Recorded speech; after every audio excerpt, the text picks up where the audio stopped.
Hello, everybody, and welcome back to the Games Done Quick Hotfix. This is How to Train A Speedrunner. I'm your host, Church and Sarge, and tonight we're going to be looking into Castlevania Lords of Shadow 2.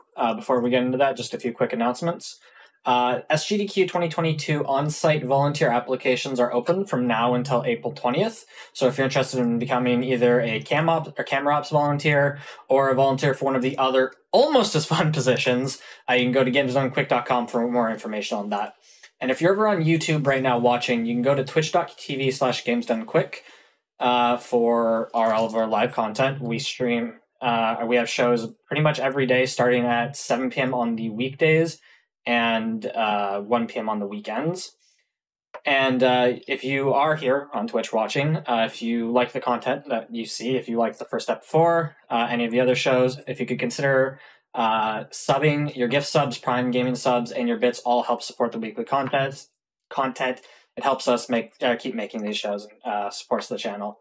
With all that said, we are going to be learning Castlevania Lords of Shadow 2 in a very unprecedented thing on this show. I'm going to be teaching the game. Normally I'm just the host, but I'm going to be teaching the game tonight. This is a game that I have been speedrunning for a while now. And we don't actually really have a tutorial of it. Most of the tricks are like small videos that show it off, but don't really explain how to do it. So I figured I would, put out a full tutorial here. So before we get into the actual game, there's a few things I want to go over. So I am specifically using a DLC rune called the Transmutation Rune. The DLC itself is like $1, and I think like when I got this like 6 or 8 years ago or whatever, I'm pretty sure I bought like all of the DLC in the game for like $5 or something. It was super cheap. It's not required to do the speedrun, it makes it a little bit easier. Basically what the Transmutation Rune does is we have this item wheel and it has all of our items. Now, without the Transmutation Rune, well, I just have 2 Seals of Alistar, 2 Stolas Clocks, and 1 Dodo Egg. With the Transmutation Rune, I can absorb all of these, and I can turn them into whatever I want, which, for the purposes of the speedrunning, means I now have 5 ensnared demons. Specifically, the reason why it's an ensnared demon is because an ensnared demon gives us 45 seconds of magic, where we can do unlimited magic use.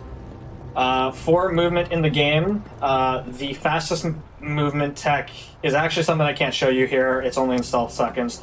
The second fastest common movement you're going to be doing is dashing and then using a spell attack during it. So doing this, which is the fastest movement. You can do it with the claws too. You're basically just holding down the dash button and punching. Time can start whenever, by the way.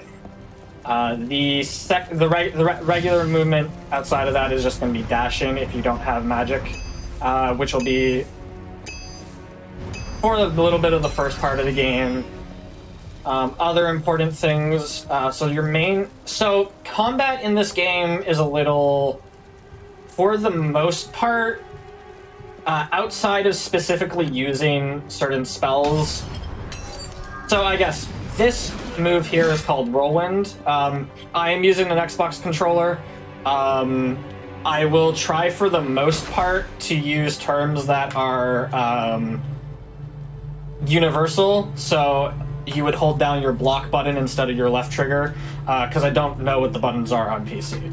So you would hold down the left trigger, you hold your direct attack button, and then you hold a direction. So this is going to be the best DPS in the game. If you land that end arc, that will do all your DPS. You have Blizzard, which is going to be holding with Shadow Daggers equipped, holding whatever button throws your Shadow Daggers, which is your projectiles. Whichever button that is, you're going to be holding magic on, blue magic on, you hold your shadow dagger button, and then you spam the heavy attack button. That's going to do Blizzard, which is an AoE damage move that will freeze targets. You're not actually going to see me use it a lot, but it is a very important skill. We'll get to that later. For fire, we've got hold down the Shadow Dagger button and spam your heavy attack button, which is Explosive Earthquake. This does a lot of damage and is really good if there's a lot of enemies or a single target. And then we've got holding down your block button and holding down your heavy attack button. This is Fire Cover. It will drag enemies towards you and damage them at the same time. That's really... there is another... So, there's another movement tech and attack that is usable. I'm not going to be teaching it for several reasons. One, I actually don't know it. Two, I wouldn't consider it a beginner trick. And three, there's very few times in the run where you could benefit from it because it requires magic and it requires long straightaways for it to actually be faster. I will be including... so I guess there are 3 people who have done a lot of work on this game. Acheon, Fiddlesticks, and Vipazone. And there is a game facts which Acheon and Fiddlesticks wrote that has a bunch of tricks and potential tricks in it. And they also have a bunch of videos, so I'm gonna, in the YouTube video for this, I'll link their... I think they all have playlists for them. I'll link them so that anybody who's curious can see any of the potential skips, any of the research they've done, any of that kind of stuff. So pretty much everything I'm going to talk about is attributed to, for the most part, Acheon and Fiddlesticks. Vipazone did some, not as much as the other 2, but I don't want to take anything away from Vipa. There is one other runner, TurboDog702. I don't know how much he's done. I think he's done 1 or 2 things. But... So yeah, I don't know that I've contributed anything to this game. I'm just teaching. For basic moves, there's going to be... For basic moves, there are some that I'm going to show you because they are used for tricks, and then the rest is kind of like whatever works for you. There is something... So this is the sustained... Oh, if I can actually... Do I even have it learned? Oh, nope. I don't even have a... Oh, that's combined, actually. There we go, Sustained Whip. I don't even have it learned on this file because I don't use it that much. This could be one of your main damage moves. This is Sustained Whip. It is good. I sometimes don't use it. But for your trick moves, you're going to have Rising Attack, which is your direct attack and your jump button at the same time, which will do this upward motion. This is going to be important for your few tricks. And then we've got Guillotine, which is jump and then hold your direct attack button. The important part is the up part, but I do have it upgraded because it is actually a good move. The upgraded part is that explosion at the end. I think that covers all of the movement stuff. We do have a double jump. We're not going to be using it too much because we don't really have that much use of a double jump. Sorry, we don't have the double jump for long. I guess there is misting, but that's an ability. I believe that... Oh, there is actually one more. There is Somersault, which is holding your block and hitting your jump button. That's going to do something called Somersault.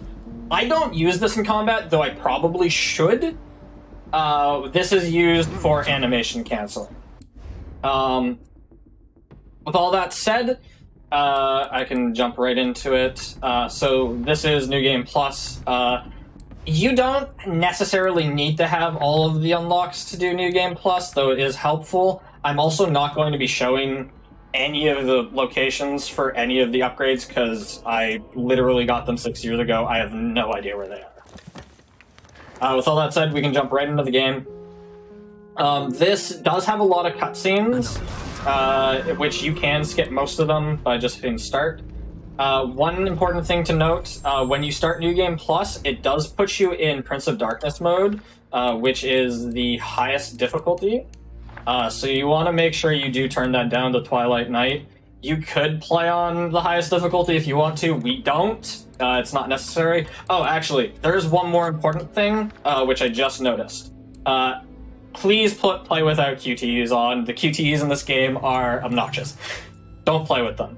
They will still happen, but you will not be required. Like, if you get caught, you don't have to press any buttons. You'll break free. You don't have to deal with QTEs. All right. Right off the tutorial, it's just going to make you do a bunch of moves. So move, mash your buttons. This will also tell you what all of your direct attacks and stuff are, so it'll be easy for you to know. This is a tutorial part. I'm going to not move. I want to get hit here. This is going to teach me how to block, which is, for me... This is something that can happen, which is they can just miss, and it happens sometimes. You can fail because they missed their attacks. So this is teaching you can block, and then you can mash your direct attack. Now I want to... Oh, sorry, actually, no, that was a little too early. I just want to beat up on them.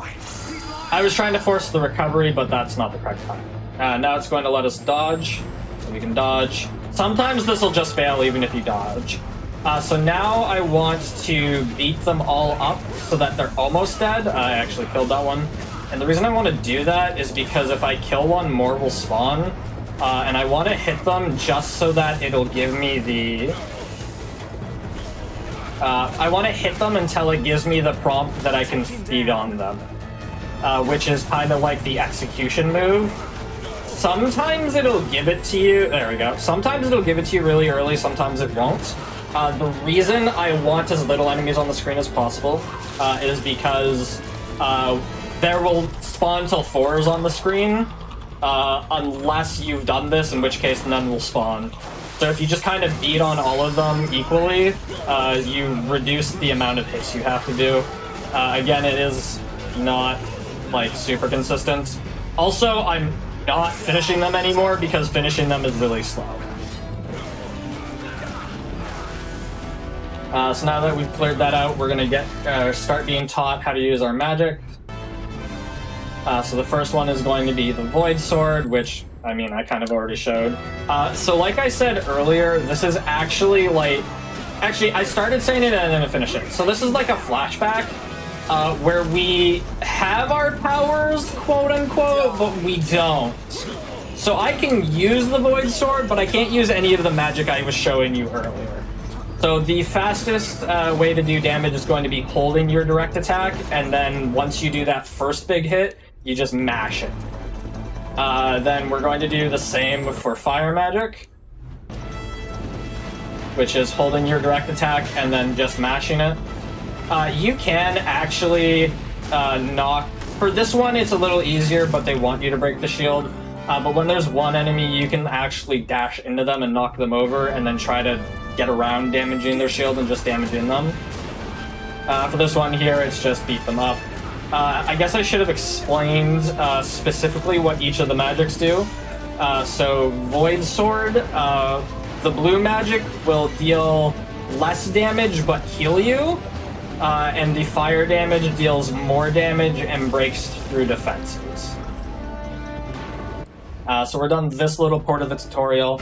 Now we're gonna get like a climbing tutorial, and it's just telling us, hey, there's like these bad icons, and when there's bad icons, you can jump on them. When you're climbing, you can hold down your block button, which will highlight the path, and you can also jump. Like when you're doing that, you can jump.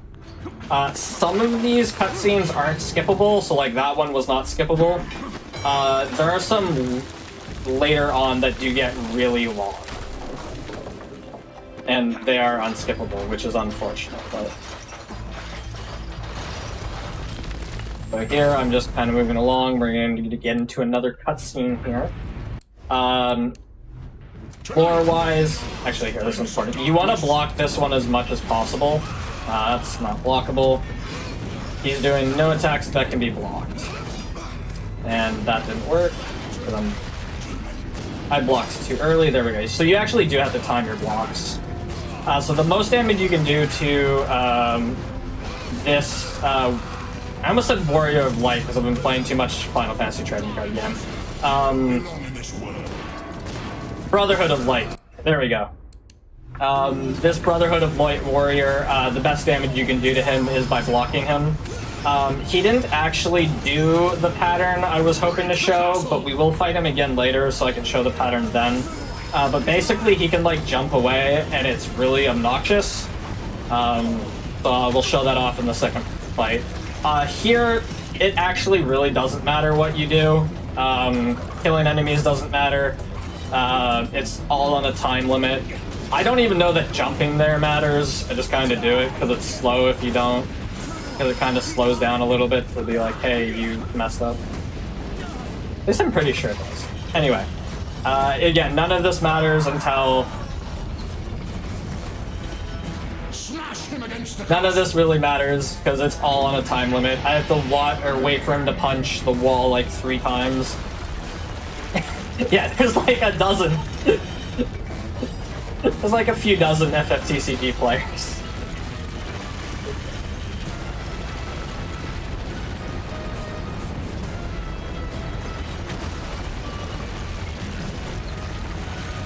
So we're just following the rivets here. It's a pretty straightforward path, and we have a lot of time to get there. And this is kind of a theme we're going to be getting of the Brotherhood of Light is just destroying their own mech for some reason, because they're doing most of the damage to this thing. So this cutscene here is explaining that we need to stand on the critical points and then make the Brotherhood of Light member there. He has a name. I want to say it's like...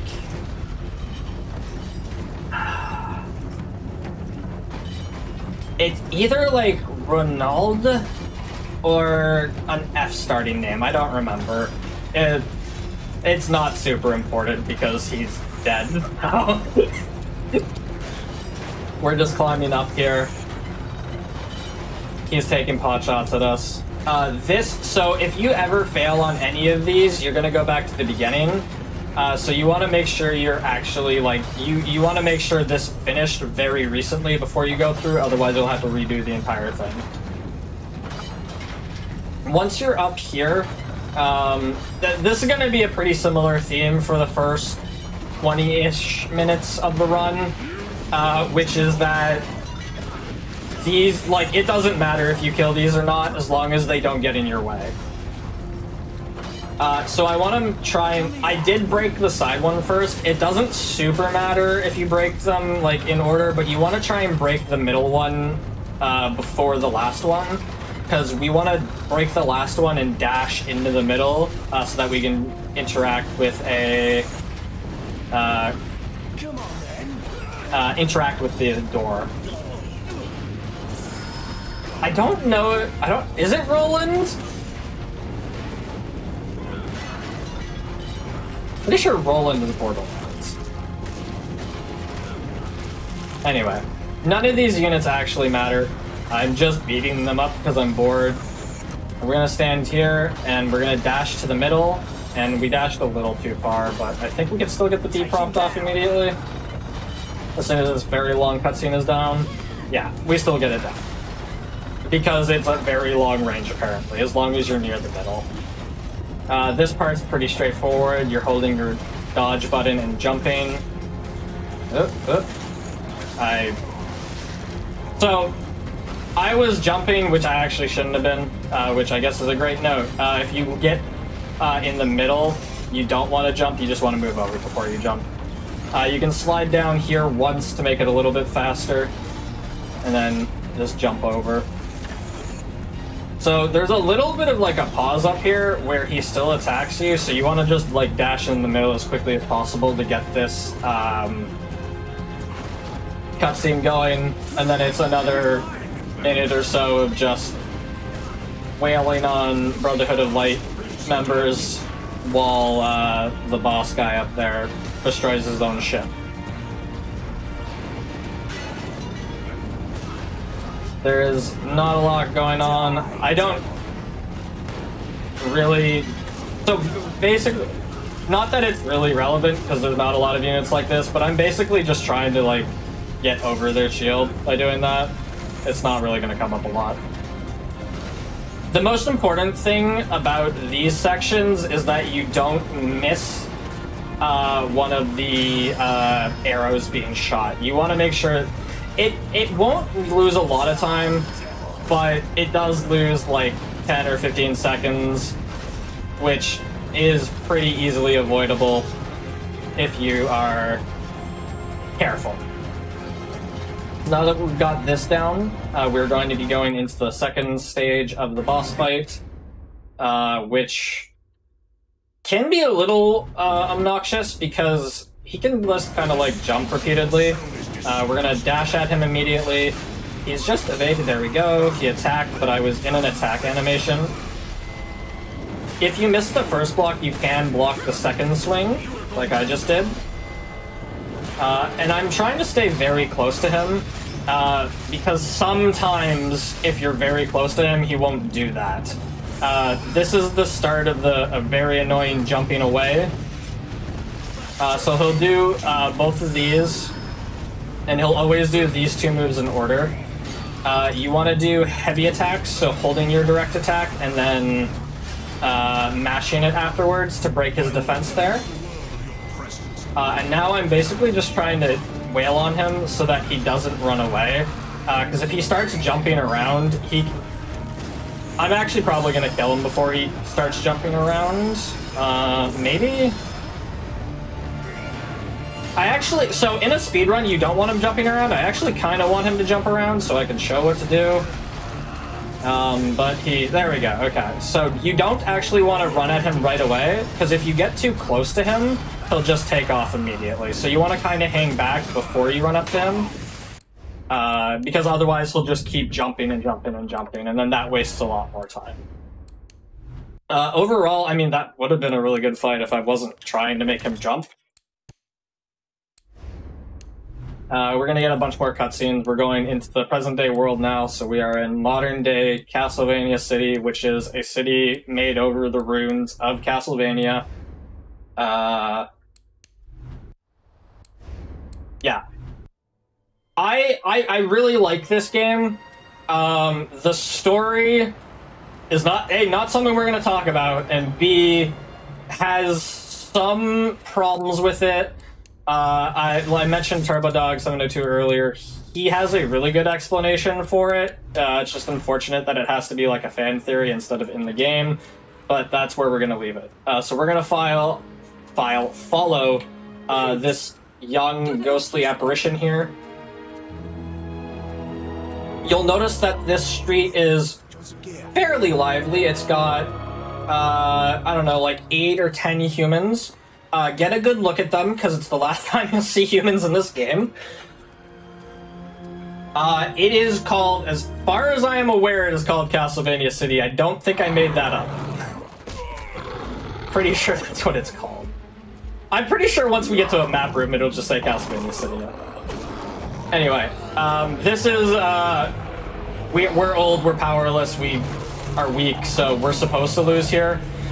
Previously, I used to, and I know somebody else used to switch to the highest difficulty for this. I'm pretty sure we determined that it actually doesn't, and by pretty sure I mean I've determined that it doesn't actually do any more damage, so we don't switch anymore. So if you look at any older runs, don't switch difficulties. It doesn't make it any faster.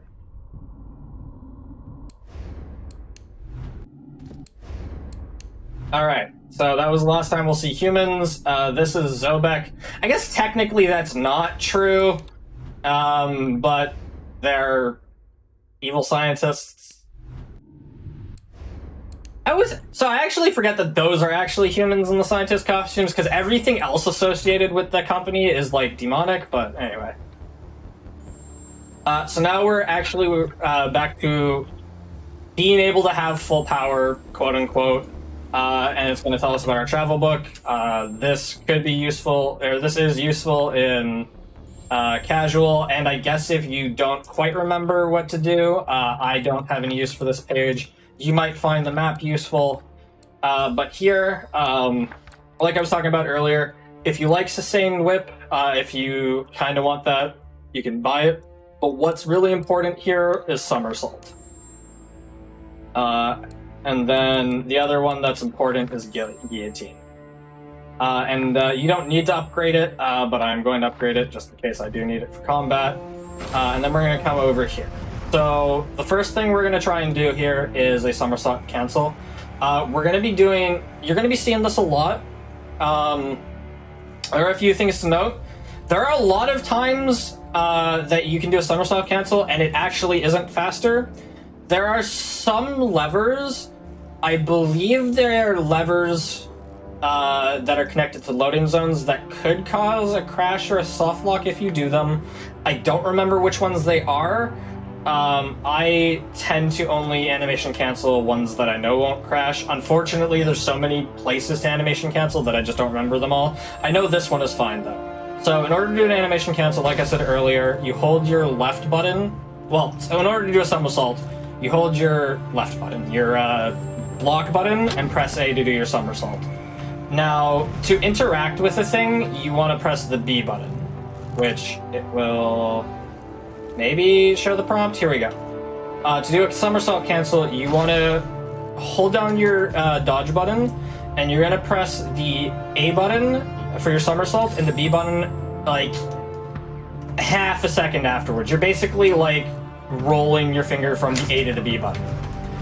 If you do a somersault instead, it's probably a good thing. You just need to be a little bit faster on doing the somersault. I am doing terribly here. Oh my god. There we go. So that's the somersault. That canceled an animation of him bending down and like ripping it open, basically. So we're going to be using that in a few places. We're most importantly not going to be using it here because this is going to enter a cutscene. And it's also going to enter it. It's going to show us how to use our daggers, which is your. I actually don't know what button it is on PC, but it's right trigger for console. Notably, I am actually playing on PC. I'm using an Xbox controller. That is important to note because I know there are some things that are only doable on like console, and I have no idea what they are. They are in the guide, the game fact thing I'm gonna link. So this is a stealth section. Not quite a fan of them. So I guess I should have not been talking there, because technically you can. Here, I'll restart. I'll return to checkpoint because it is sort of important to show. I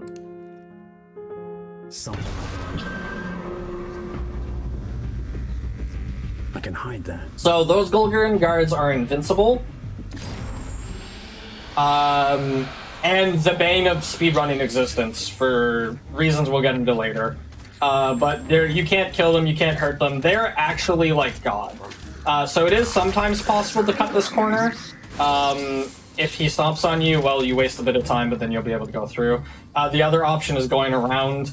It kind of depends where he is and how risky you're feeling. It doesn't move a lot of times, so it's not a big deal. So the fastest movement in the game. You're going to hold down. It's only doable in stealth sections.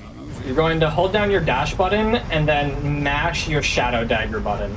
And this is kind of similar to shield dashing in Soden or any other game that's like that, where you're doing the fastest part of the dash is the start. So you're canceling the end part of the dash and then just starting the dash up again immediately. So this is the fastest tech in the game, and we get to use it for like 4 minutes total, maybe. We're gonna go possess the guard because that's the only way to kill them for some reason, but we can only do it from the back. My blood is destroying this pit. Anyway. I don't have much time. Anything you possess walks super slowly, so while we can't do it with this one, anytime we're going to do possessions, we want to try and let our target walk as far as possible down the path before we possess them, because they're going to move faster on their own than when we are possessing them. So this is a pretty short stealth section. Earlier I said I didn't know where any of the upgrades are. I actually am technically lying. I do know where one of them is. because the story shows you where it is. So in the room above, there is going to be one. So here, as soon as you get the bat, you're going to want to switch to it immediately by pressing left on the D-pad, whatever it is on PC, and immediately hovering over to this one and shooting the bats at them. And then you are going to switch to your shadow daggers, and then dash all the way over here. We're going to get a short cutscene up here. We're going to skip it. And then we're going to dash all the way over here. We're going to get caught on that railing. And then the game's going to be like, hey, I bet you could get up here later. And then you forget about it once you actually get the ability to come back here, because this is like 2 hours into playing. It's actually probably like 6 hours into playing the game or something. Anyway, we see this small ghostly child again, and we follow him into this weird corridor. And we are going to get teleported into past Castlevania. Don't ask, but we're in past Castlevania from 400 years ago or something. This is not a skippable cutscene. So this is a blood font. Because we're on the lowest difficulty and we have blue magic and it's the strongest magic in the game, you typically don't need that. If you do, for whatever reason, feel free to take it, but you usually won't, because blue magic is so strong.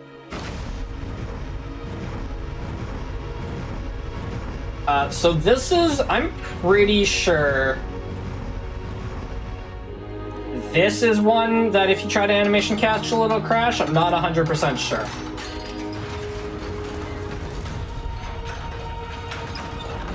So, one thing to note, I don't know if other people have experienced it. One thing I have noticed, on doors that are loading triggers, so like this door, something's loading on the other side. If you just kind of like impatiently jump and dash at this door, sometimes you can like fall through the world, and that's not great. So be careful about doing that. So here, if you fall down in this room, there's some bats up there, you just climb back up. But this is teaching you the like swinging chandelier mechanic, which is momentum based. If you jump from corner to corner, it's a little faster. On these ones, you just need to like do the swinging once to get enough momentum to get across. You do want to be a little bit careful on your timing, because you can like jump weird and then just jump through. So here is going to be there's 3 ways to go. The intended route, which is following this bat. The second fastest but easier method, which is going to be walking over here and jumping and grabbing this, and then jumping up. And then the slightly faster version, which is a little bit harder. So you are going to need to practice this, and if you don't get it, it's fine. Like, maybe practice it a little bit every now and then, but for the amount of time you save over just walking and jumping, it's not worth spending a bunch of time over it. But you're going to walk into this corner. You're going to look kind of right there, and then you're going to press direct attack and A at the same time, and you're going to hold into the corner, and then you're going to just keep doing that. So direct attack, I'm doing it wrong, so I'm actually going to switch my angle a little bit. And if you're not getting it right, you might need to switch your angle. So direct attack, nope. Basically what we're trying to do is we are using the geometry here to make the game think that whatever ledge we're on up here is another part of the floor. So apparently I'm just not going to be able to get it right now. There we go. So I did a rising attack in the air because the game thought I was on that ledge, which let me do another one. And then right at the top... Oh. Right at the top I did a heavy attack. So I guess one thing I should have mentioned earlier, the heavy attack will give you a little bit of height and a little bit of forward momentum. And the direct attack will just give you a little bit of forward momentum. So if you ever need like a little bit of height on something, then you probably want to try adding a heavy attack at the end. I'm apparently not going to get it more than once here. Which, I mean, if you can't get it, you can't get it. Like I said, it doesn't save a lot of time, so it's not worth spending a lot of time over it. I kind of wish I could have... There we go. So it is a little bit faster if you can't get it. So if you're practicing and you can't get it, try rotating your camera angle a little bit. Try moving to a slightly different location. But ultimately, if you spend like 10 minutes on this in one sitting and you can't get it, just move on. Try it again some other time. It's not worth it because it's barely faster. Well, if I make this jump, it's barely faster than that. Also, I guess I should have mentioned, I'm sprinting at this, which is held by, I assume on PC, double tapping your forward button. On console, it's going to be by double tapping the stick. Sprinting is very rarely used. You do want to jump before you actually get to the ledge, though. There we go. Okay, so now that we've spent like 5 minutes on a 2-second jump, we're going to move on. This hallway is a little bit janky. You can do this a little bit faster, but the handholds sometimes don't work, so like, I don't know. You can try going fast, but like sometimes it just won't.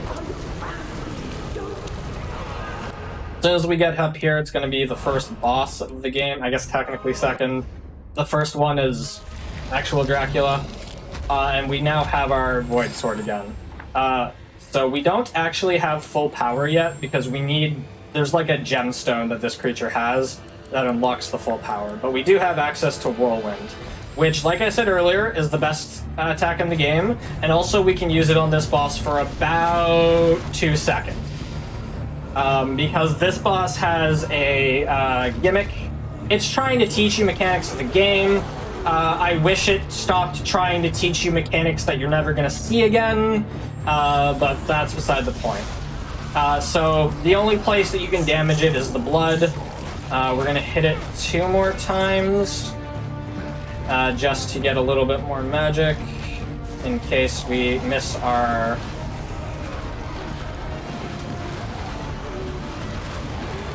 attack.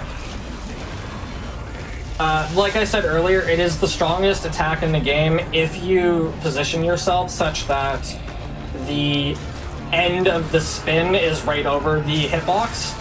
Otherwise, it doesn't do as much damage, but it's also a pretty quick attack, so it's the best way to go. Now that we have defeated that form, the blood's just going to be in the top half forever, and there's like no good aerial moves. So we're just going to kind of hit it with a wet noodle for a little bit. We're going to dodge.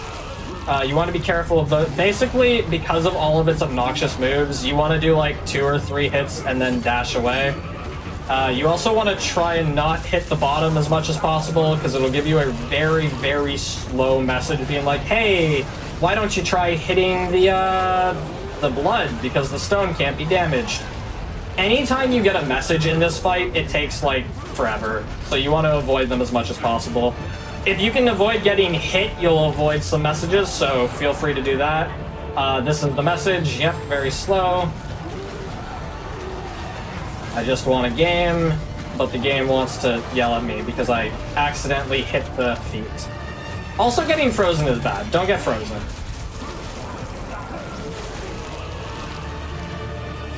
Dodge in the air to avoid aerial attacks. These are all the messages you can get. If you get any of them, it's not a big deal. It is just slow and annoying. You want to try to avoid them if you can. If you don't, not a big deal. Especially when you're starting out. This is unskippable.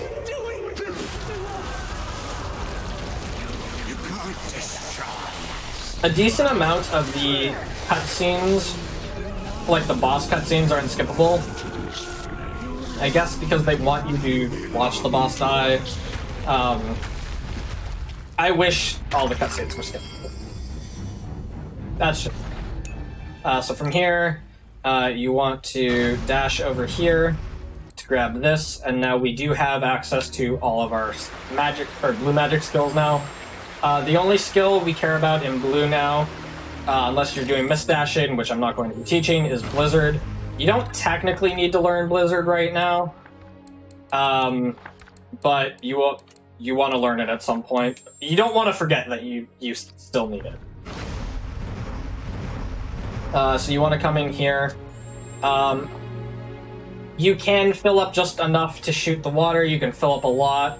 It does make the next combat a little bit faster, so I'm going to fill up all the way.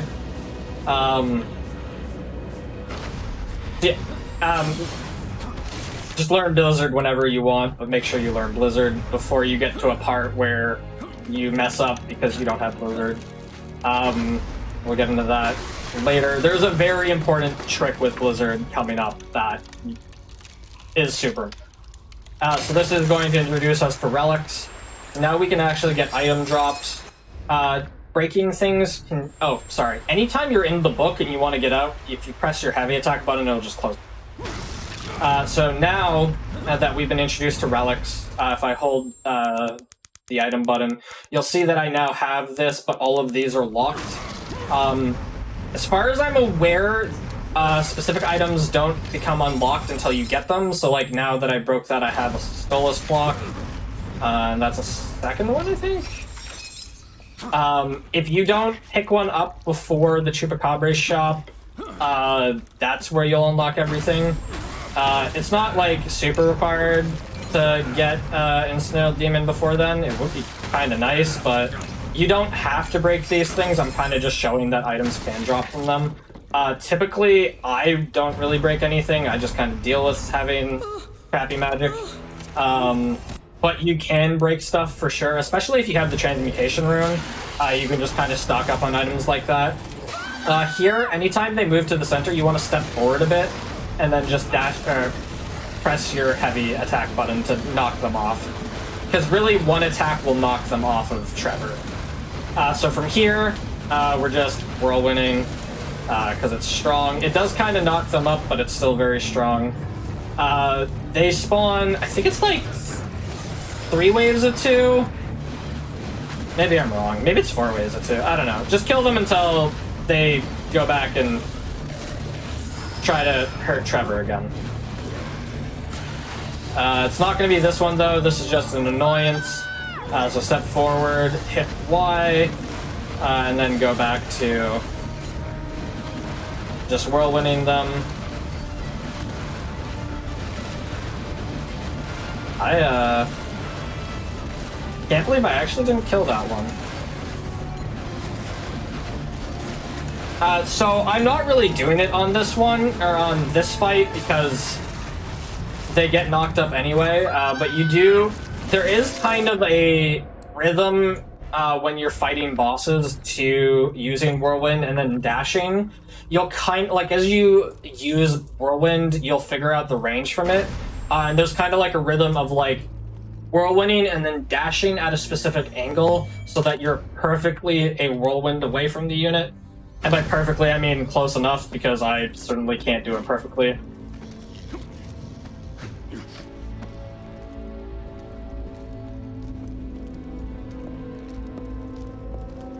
So we use the White Wolf Medallion. Oh, I guess... So it is technically possible to get the glitch I'm going to show on the next boss here. It's just not useful.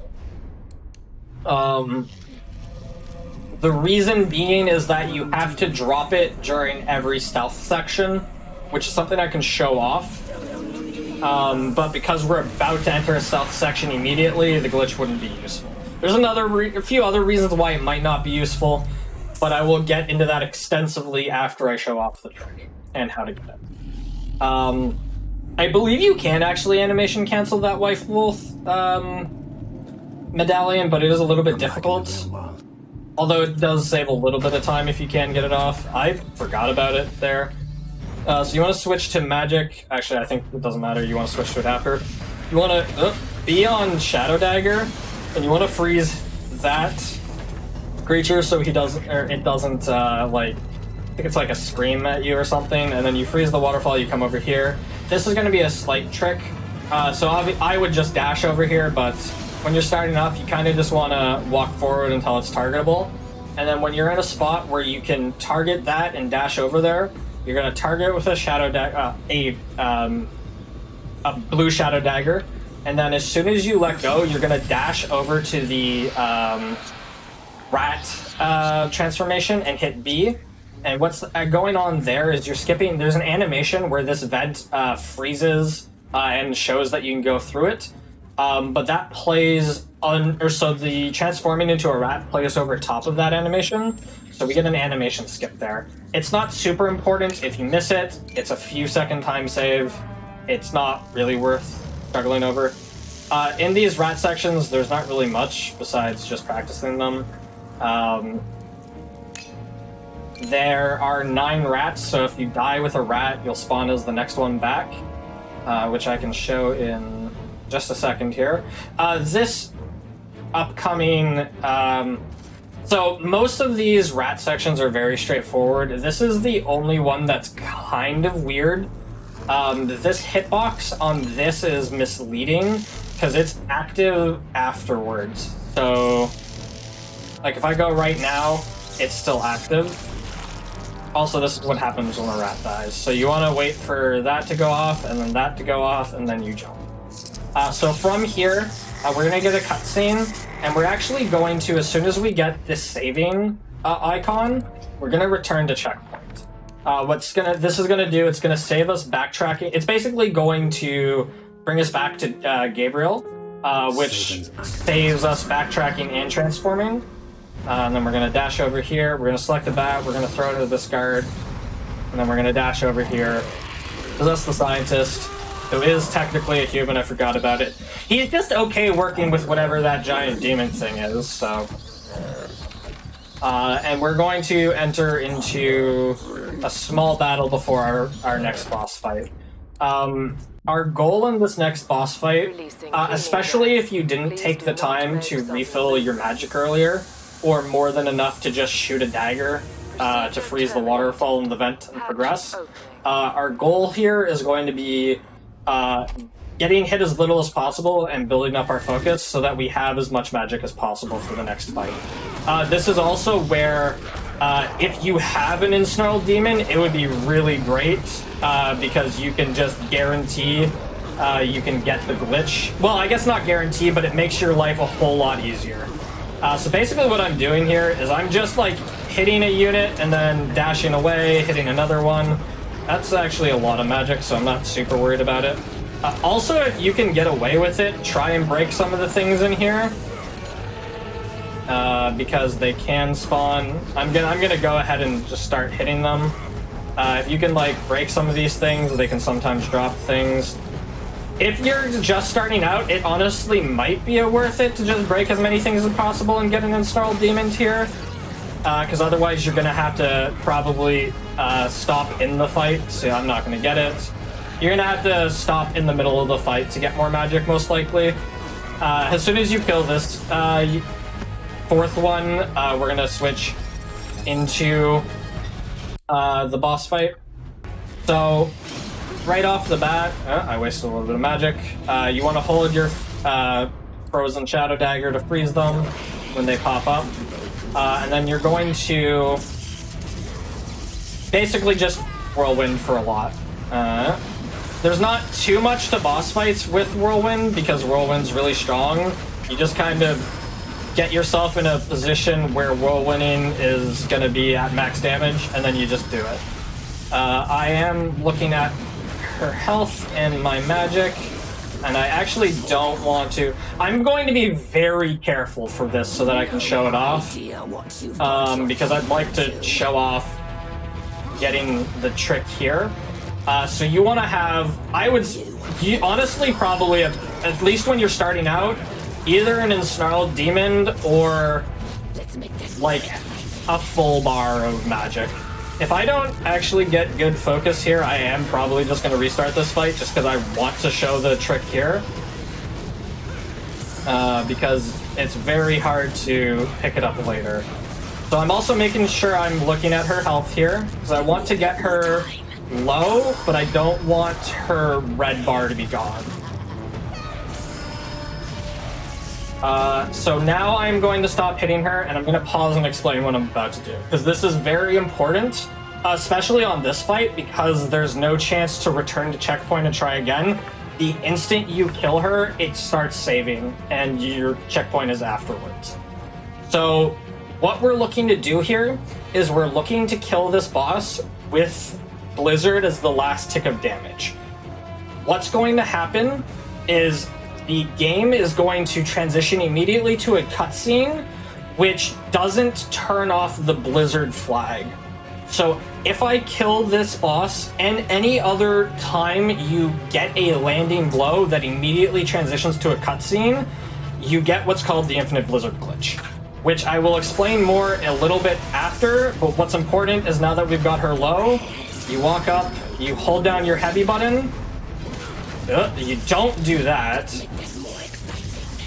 you want to be in this stance, and then you mash your Blizzard button. You want to also be, because it takes a long cast up time, you kind of want to be in a position where you won't get hit.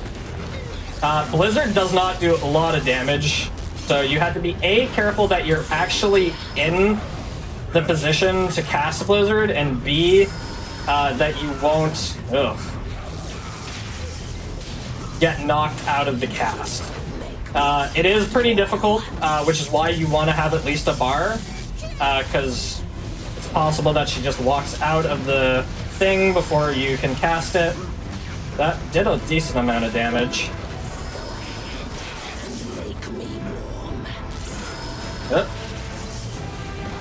There we go. So I killed her with the last tick of Blizzard. Now I have the Infinite Blizzard glitch. So, notably, you don't want to cast Blizzard again after this. So, I have Blizzard active constantly. Once we get somewhere where there's actually things, you'll be able to hear it. Or enemies. You'll be able to hear that. And you can see that I'm breaking things. I constantly have an aura of Blizzard around.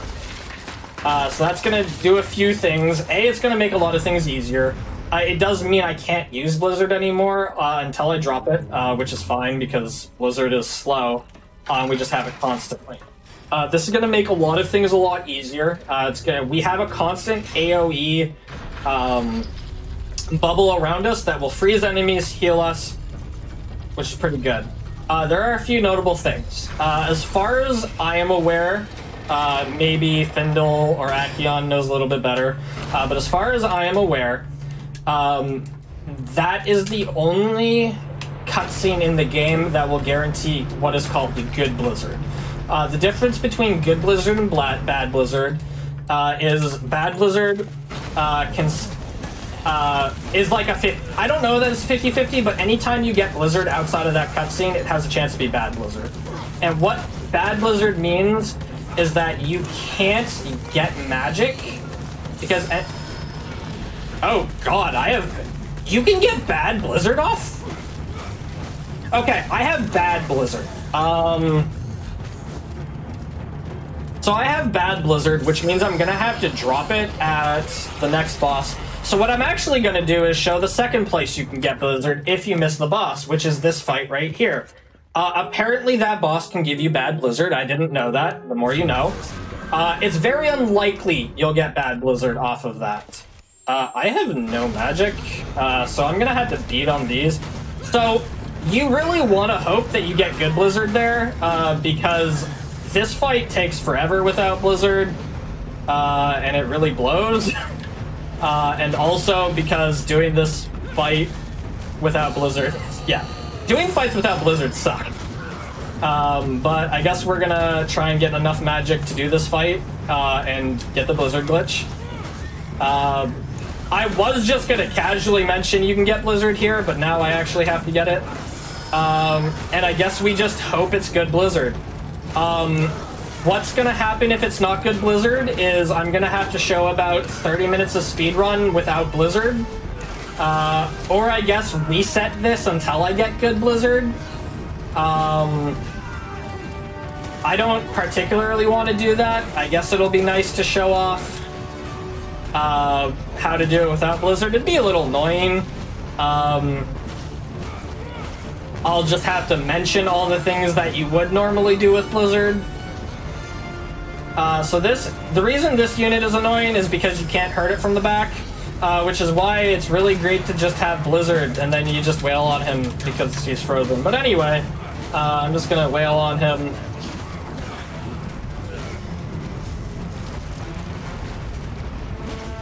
It's been so long since I fought one of these without killing it almost instantly that I forgot it can respawn enemies. So yeah, this is fun. Okay.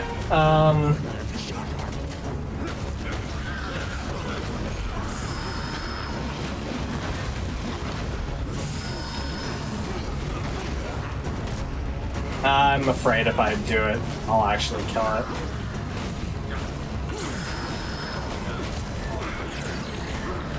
I can't remember if guillotine actually goes past these, does it? Not if you're in front, okay. So yeah, this fight kind of sucks without Blizzard, so try to get it on the last boss. I mean, it's a time loss, but if you miss it, you miss it. Just go for it here. If you get bad Blizzard off of that last boss, I would probably not. I would probably just keep it. I think you'd probably, on average, lose more time doing this fight than doing the rest of the that part without Blizzard, but maybe I'm wrong. That is not enough. I need to hit him.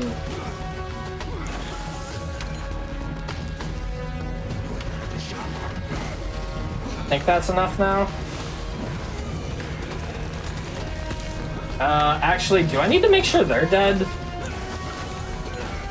I don't know. I'm gonna do it just to make sure. Probably not. I think his death is what causes it. I hope I have enough magic for this, because I really don't want to do this again. Oh, that's gonna make it a little bit easier on me. There we go. Okay, so we got it. We got Blizzard again. And our magic's not dropping, so this is good, Blizzard. Good. We're not gonna have to reset. Again, if you miss good Blizzard on both of these, don't reset for it. Actually, I don't even think you can, because I think it saves after the cutscene. If you can reset, don't. Just keep going. Sometimes things happen and you lose Blizzard. Now that we have it, I can show how to do it with Blizzard. I will also say what to do if you miss Blizzard. It's really nice for bosses. It's not a big deal if you miss it for the rest of it. So if this happens where the chain is just dragging you down, you want to move off to the side before you keep jumping up. For here, it's basically just don't get stuck on the chains. For here, it's 1 up, 1 over, 1 up, 1 over. And then for here, it's 2 up. And then you won't get dragged down. I don't know that there's a faster way to do this path than what I do. I just do this. Pretty sure it doesn't actually slow you down to get hit. So, I don't know, just power through. So here is the first part where having Blizzard really awesome. Well, I guess the second part, because that fight back there would have been great with Blizzard. But this is a small skip. If you have Blizzard, you just fight them and kill them. If you do have Blizzard, though, just kind of walk up to them. They all get frozen. And then you just climb up out. If you don't freeze them, they all like throw poison at you, which is like a poison mist, which will damage you and knock you off. So here, you can animation cancel these if you are... There we go. Those ones are a little bit harder to animation cancel, but you can animation cancel them, which will speed things up a little bit. You just want to get over top of the island as quickly as possible. So now I'm going to do some small skips. They don't save a lot of time, so if you can't get them, don't worry about it. They are pretty easy, though. These are some of the easiest ones in the game. We're going to run over here, jump, and heavy attack, and then turn around and walk off for some reason. That last part was very important for, I don't know. Oh, also, you can dash at the end to make sure, because dashing will kind of give you a little bit of extra, and if you're even over the surface a little bit, it'll usually put you over. We're going to be using that dash a lot to make sure that we actually get through things. But the same thing over here, run, jump, heavy, and dash. And then it's just going to be the same on the way back. So that's skipped using the dials like 4 times or something. It's saves a decent amount of time. We run back over here. I actually have magic here, so I should be sword canceling. which I will remember to do because I don't normally have magic here. Oh, and dash off at the end for good measure. Come over here, try to animation cancel it. And then here, we're just bringing the Chupacabra out of the magic cage into the other one. I don't know that I've ever actually succeeded on all of these animation cancels on the first try, which means I'm not going to get this one here. But just as a reminder, I'm holding the dodge button and pressing A and B, like, just after I press A. Or I guess jump and my use button. This animation cancel doesn't actually do anything, because this little thing is considered a cutscene. If you don't get that cutscene, it just moves that one last. So it's the same amount of time. Might actually be slower to animation cancel that even. Alright, so this upcoming part here, alright, this is skippable. I always try to skip this, it's never skippable.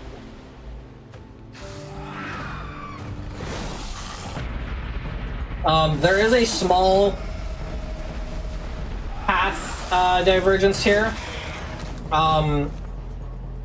So there's a skip that you can do coming up, which is pretty difficult. But we do like two versions of this. Come on. There we go. We do two versions of the skip, so it's not bad to learn it, but it is pretty difficult, so if you miss it, it's not a big deal. So before I go up, there's going to be 3 harpies that show up. And what I'm looking to do is I'm going to go over to that corner there, and I'm going to try and lure one of the harpies to do a attack which they kind of bring their sword to the ground and charge at you, and then they'll do an uppercut. And what I'm looking to do is at the height, I want to time it so I can jump, and at the height of my jump, I get hit by their attack, which will knock me up, and then I'm going to dash on the ledge so that they send me upwards. You can try this multiple times, it just gets harder after every consecutive try because you have Blizzard, so you'll freeze them. Normally you don't want to have the camera, you kind of want to have the camera angle so you can see both of them. I just didn't have it facing the ledge because I'm out of my mind, I guess. I made it look really easy. It's kind of not. So the problem is if I try it again, I might get stuck here for a while. Whatever, I'll do it again.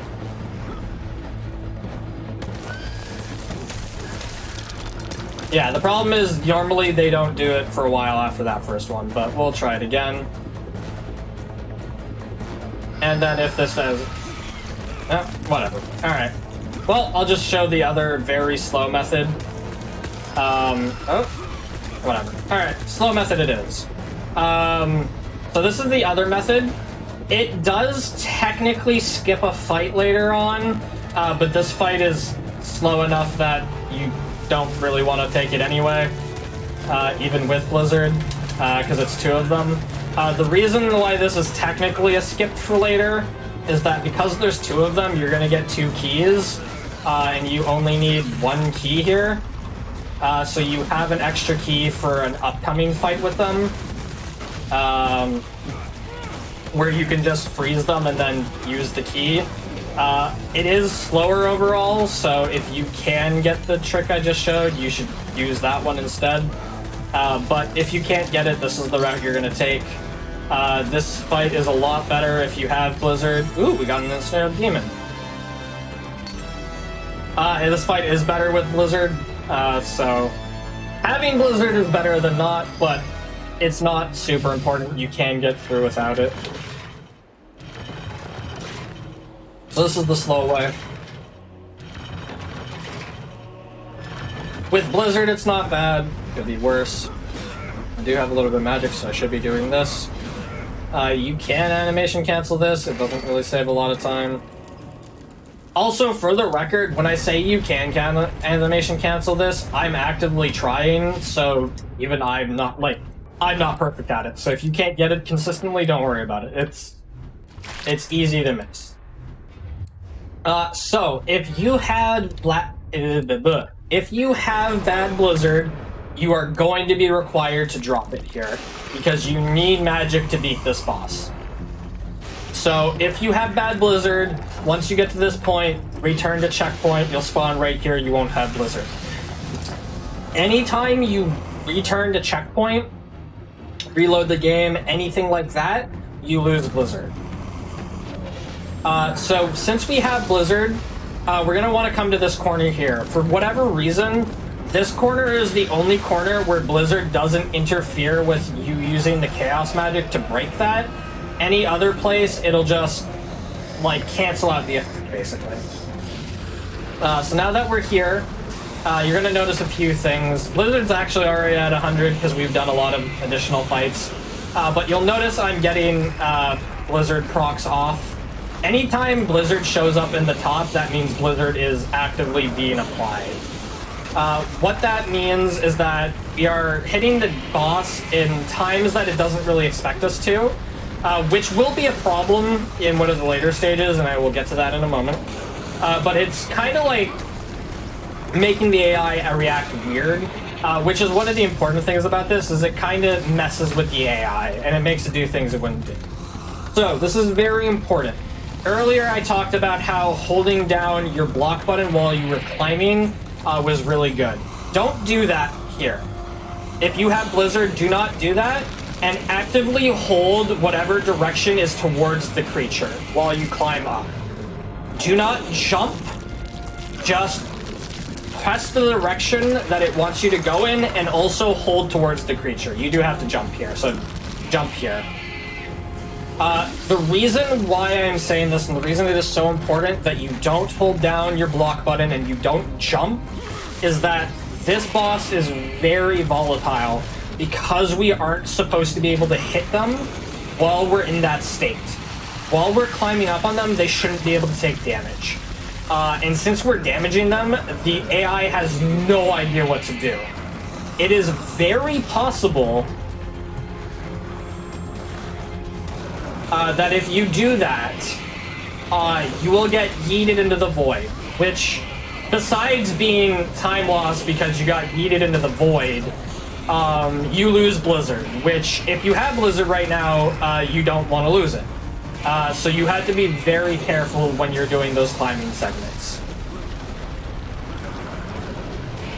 Besides that, it's aerial damage. You can damage, there's tentacles back here, you can come back and hit, but like, you take 3 hits, and then they disappear, so it's not fast. This second one I found is scarier than the first one for getting yeeted off, but as long as you are not jumping, not holding your block button, and holding towards the Gorgons, you should be fine. Because you'll notice he's like kind of getting thrown off, but he's grabbing back at the same time. So just try to do that and hope it works. Here, I'm just waiting for the second head to pop up so I can jump to it. So here, this is a point where you have to jump, so jumping is required.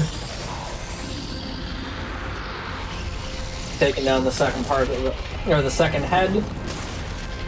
And so after we can walk up to this one and punch it with fire magic.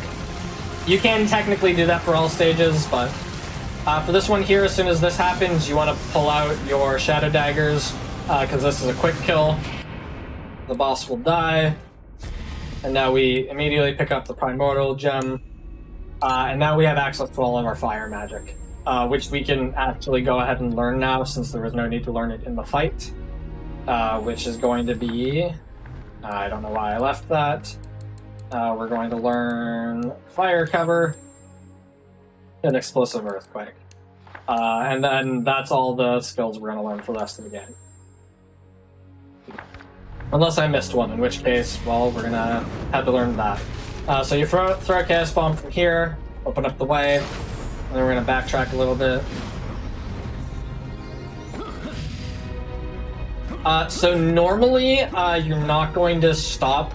If you're on Transmutation Rune, you're not really going to stop at Magnet Fonts.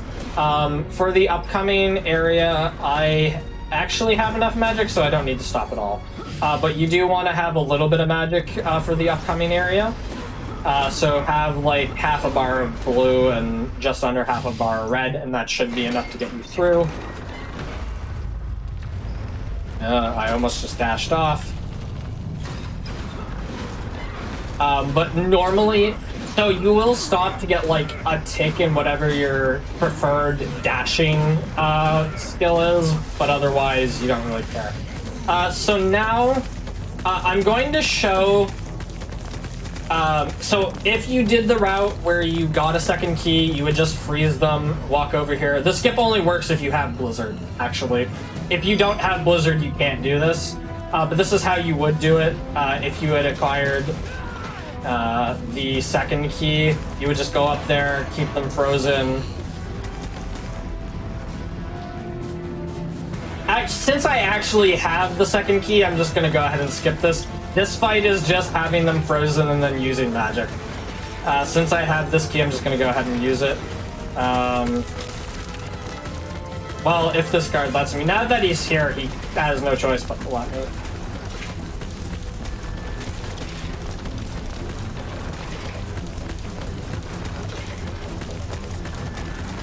The small ones aren't smart enough to, like, throw things. So, if you don't have it, the second key, just take this fight. For brevity's sake, I'm not going to bother doing the fight, because it's just a simple fight. There's nothing really to teach there. You either do the fight or you don't. You fail an animation cancel on this blood altar, and we move on.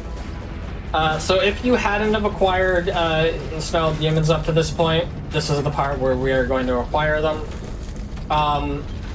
This shop we're going to come up to, in the current speedruns on the leaderboard, I guess I actually don't know about third. I don't know that third hasn't gone back, but at least in first and second, we don't go back to the shop more than once. We do this one shop and then that's it. Do I?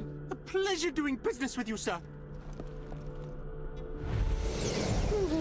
Okay, I think I kinda got a little...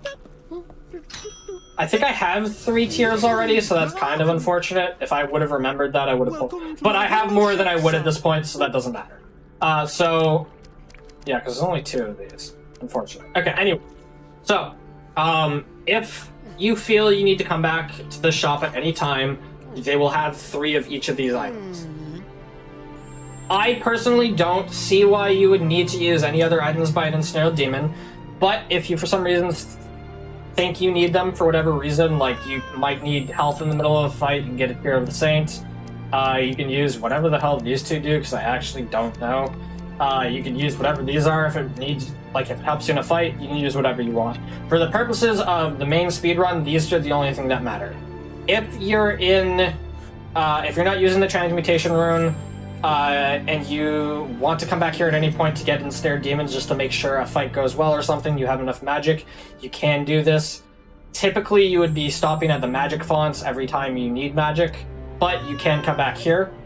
And if you are on Transmutation Rune and you just run out of runes and you just want to make sure you have enough, you can come back here and buy out the entire inventory.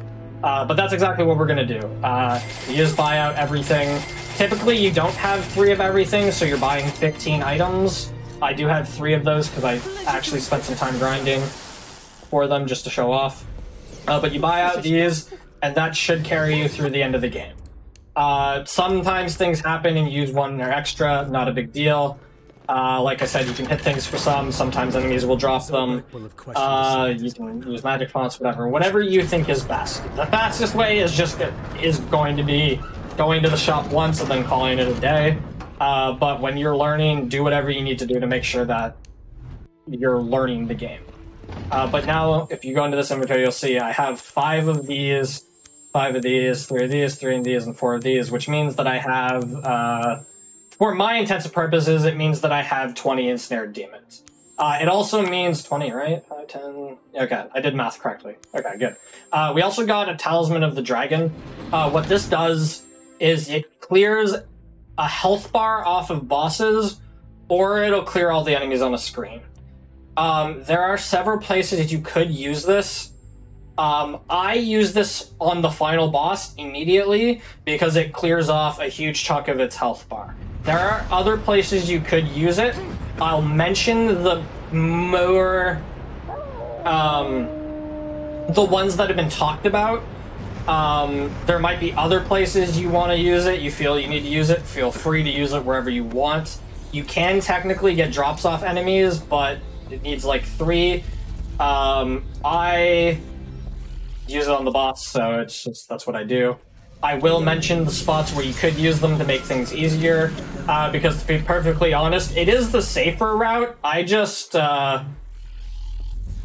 yellow it. Which almost always loses me time, if we're being honest, so learn from my mistakes, maybe use it somewhere else, I don't know. So we're gonna come over here, we're gonna operate the elevator, we're gonna go talk to Zobek, blah blah blah, lore stuff. It's not a cutscene I can skip yet. I'm so antsy to skip cutscenes, it's like, alright, I'm in an elevator, pause and skip. Bunch of cutscenes, explores lore. We already said we aren't gonna talk about lore. Run back to this elevator, and now a bunch of like monsters have spawned in the city. The city is not doing great right now. So now there's a bunch of monsters. There's like armored mech units out. Not a good time to be strolling around. And this is also kind of why we picked up some magic earlier. If I could go in the right direction. So right off the bat, we are going to be on the talisman, so we're gonna use the talisman. Alright, so before you're doing anything, make sure that you're on the correct selectable.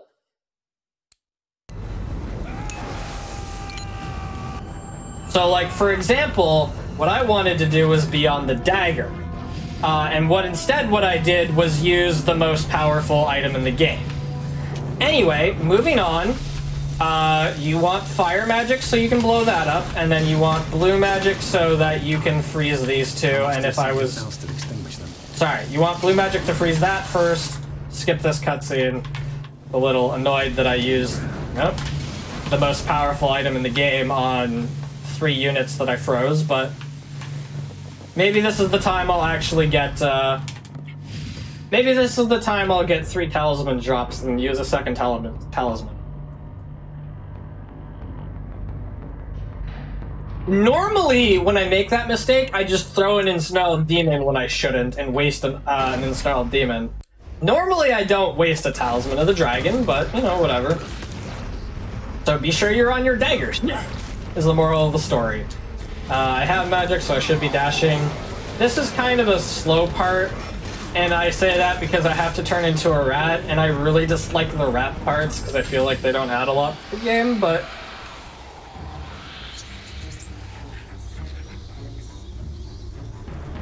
I do really enjoy this game. I think the combat's really fun. I think the glitches are fun. Obviously, I wouldn't run it otherwise, but... If I have one critique on this game, it's the stealth sections. So I was talking about Blizzard Glitch earlier in stealth sections. The reason... I probably should have talked about it at a more relevant spot, but I remember now, so...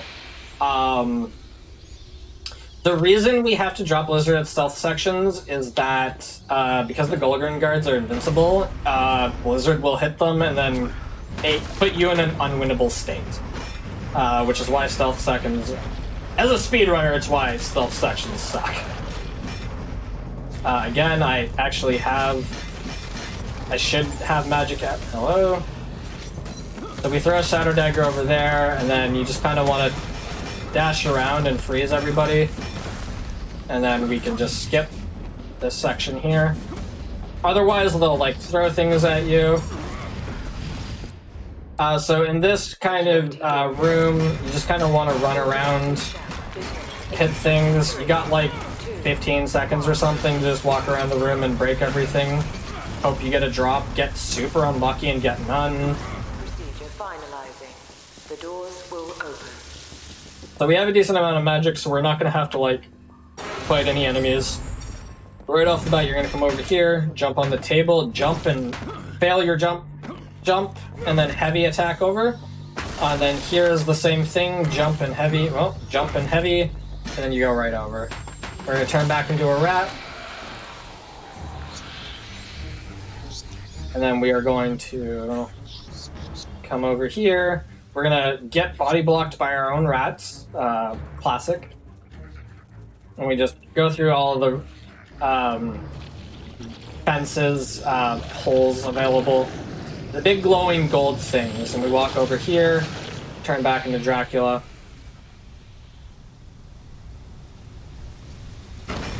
And you can see, even in rat form, they started to get frozen. Yep. So you can just dash past these. When you're starting off, you probably just want to tag them a little bit. Typically, anytime you get a drop, you want to grab it. I know for a fact that's experience, which is why I didn't grab it. And you don't need experience after you've done like 2 or 3 runs. I have 76,000. I'm pretty sure I could learn everything in the game like 6 times.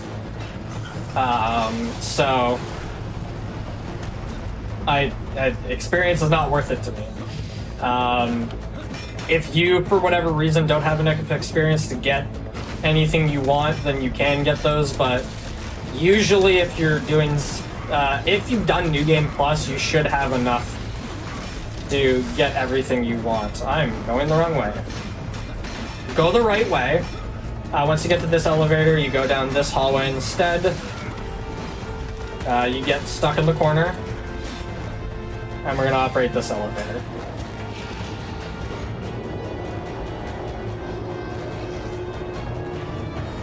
Now, coming up is another section where you could, if you lost Blizzard for whatever reason, you could pick it up here, but you don't really need to.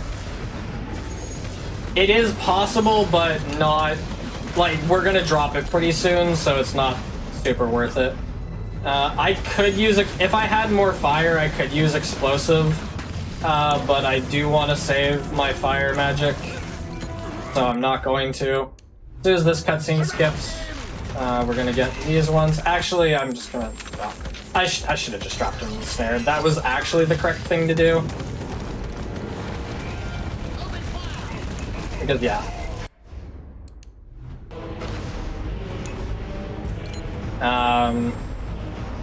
If we had more magic, then we shouldn't do that, but because we don't, just drop it in the snare. We have a lot. If you're low on ensnare, like, if you're not using transmutation runes, don't do that.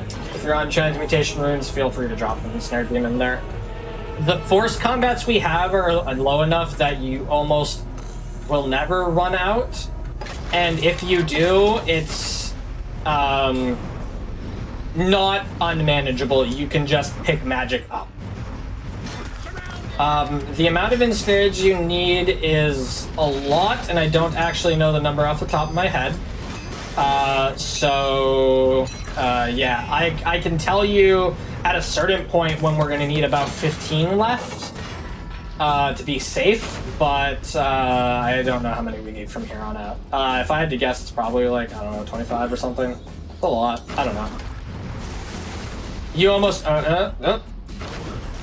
You want to go and freeze these two before you do your climb.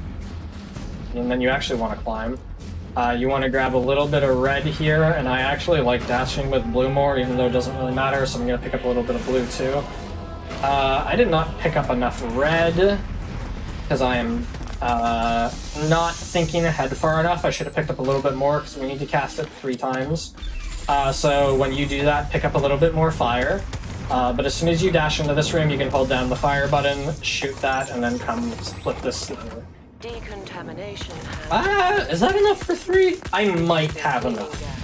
Please do not make sudden movement. I'm not gonna risk it though. No. I am not. It's a tutorial, I'll risk it. We'll see. Together we'll learn if that's enough for 2 fires or fireballs or not. A little bit of platforming here. You want to come down the middle path here because it was the shortest. You kind of want to stagger your dash cancels. I actually could have gone up. I don't know why I went backwards. So here, they do have checkpoints periodically, so you don't have to super be careful. I mean, obviously, if it's about, like, if any of these traps are about to go off, you should stop. But there is a checkpoint right underneath it, so getting hit by it doesn't lose a lot of time. Whereas in some places, getting hit will knock you back to the beginning. This is pretty lenient. I should have just jumped up. I don't know why I backed up, but we made it up to the top. You want to be very careful here. Like, this is a shortcut going over, but if you miss it, you could land, respawn somewhere you don't want to. And depending, like, if you try to cut across over the inside of the silo, you could fall back down, which is really slow. So you kind of want to be careful taking shortcuts up here. Once we get up here, these ones should be focused on each other. They shouldn't fight at you. Once you get a little farther out, they might start shooting at you. Or you might get hit in crossfire, but... so this is the fountain I'm going to go back to if I don't have enough fireballs. Aha, it wasn't enough, so I go back here. Hello? There we go. So that's the fountain you go to if you don't have fire. Ideally, you picked up enough at the last one to not have to do this. So this is the elevator. I'm going to keep Blizzard Glitch to show what happens if you have Blizzard Glitch during a cutscene. But normally, as soon as you get to this elevator, you just return to checkpoint immediately. And then you will... Ooh, how am I going to show this?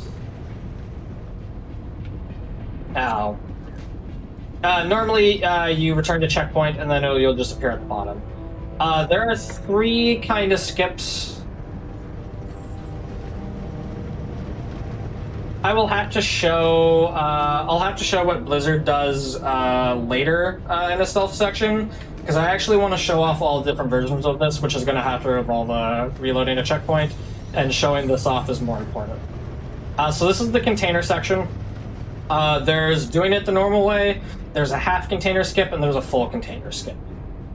So a half container skip... Actually, I guess it doesn't... I don't have to reload a checkpoint, I can just jump off, that's fine. So this is just doing the check... This is doing it normally. So you would climb up on here. You jump up. You wait. You can either wait for it to be over, or you can run and jump over. You would land on this, come over here to the edge, wait for it to pass underneath this electricity, climb back up, and then you would ride it all the way along here until you can jump off on this floor. I'm not going to land on the floor because I want to land back up the top. So that was just doing it normal. This is going to be half container skip,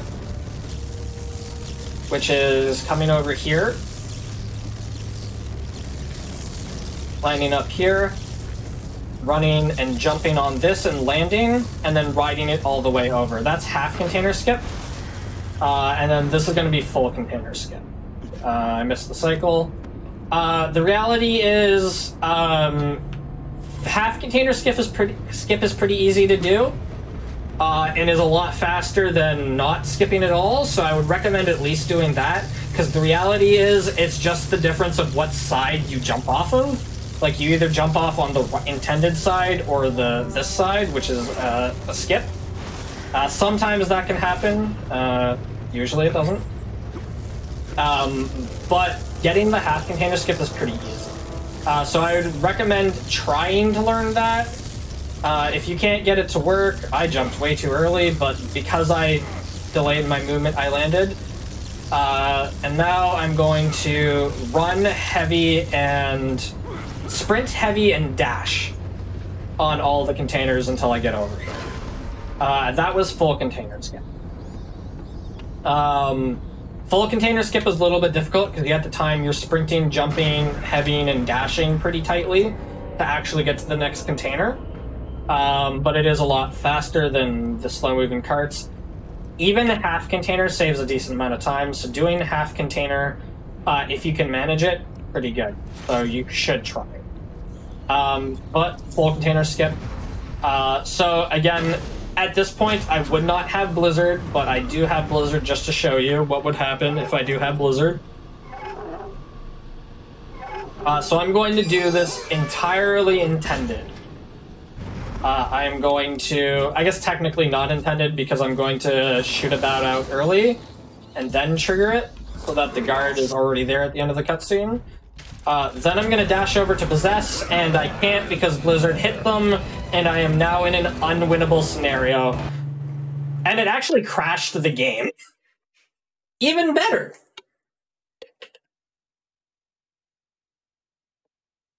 Oh.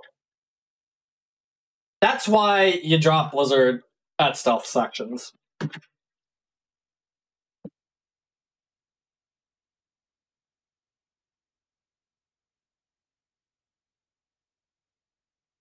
Oh, okay. I thought the game crashed again while I was loading it up.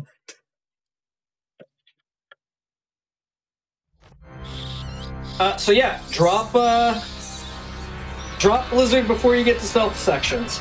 That's why speedrunners, besides the fact that stealth sections are a little slow, that's why us speedrunners hate stealth sections in this game, because it's the only reason we can't always have Blizzard. And always having Blizzard would be awesome. So, fortunately, it just brings us right back to the start of this. We've got a checkpoint right here, and I can do it the intended way. Which is going to be exactly what I showed, except it's not going to crash. Hopefully. If that's a new soft lock, that would be unfortunate. But throw the bat before you dash into the cutscene.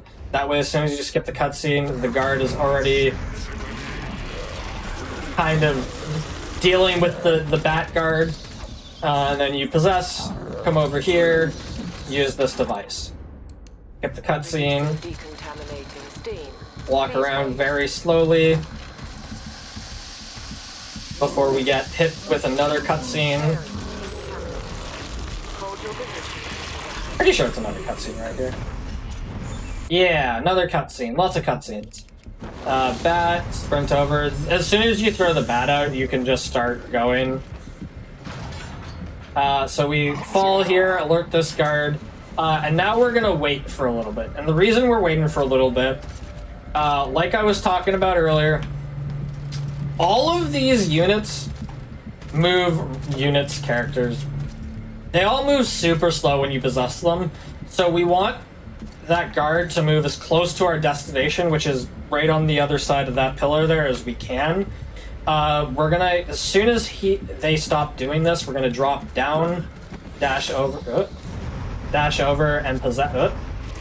Almost mispossessing them. If you let them get too much further, then they can like catch you, and it wastes a lot of time. That's why as soon as they kind of finish that halfway turnaround, you want to dash over and grab them. After that, the body is going to crack here, and we're going to backtrack just a little bit to this section, and we're going to be able to get on the train. The train is a lot of smaller segments kind of stitched together. It's a lot of like small movement cutscene, small movement cutscene, small movement cutscene. And a lot of the parts kind of are like very similar except in different directions. So it could be a little hard to memorize everything on your first go. Also, turning back into Dracula has never alerted anybody before, but now it has. Here, you don't care about, and you just want to wail on it. If I had more magic, I would use it. I don't have more magic, so I'm just going to wail on it. until it dies. I'm actually gonna end with this, just so that I can kill it.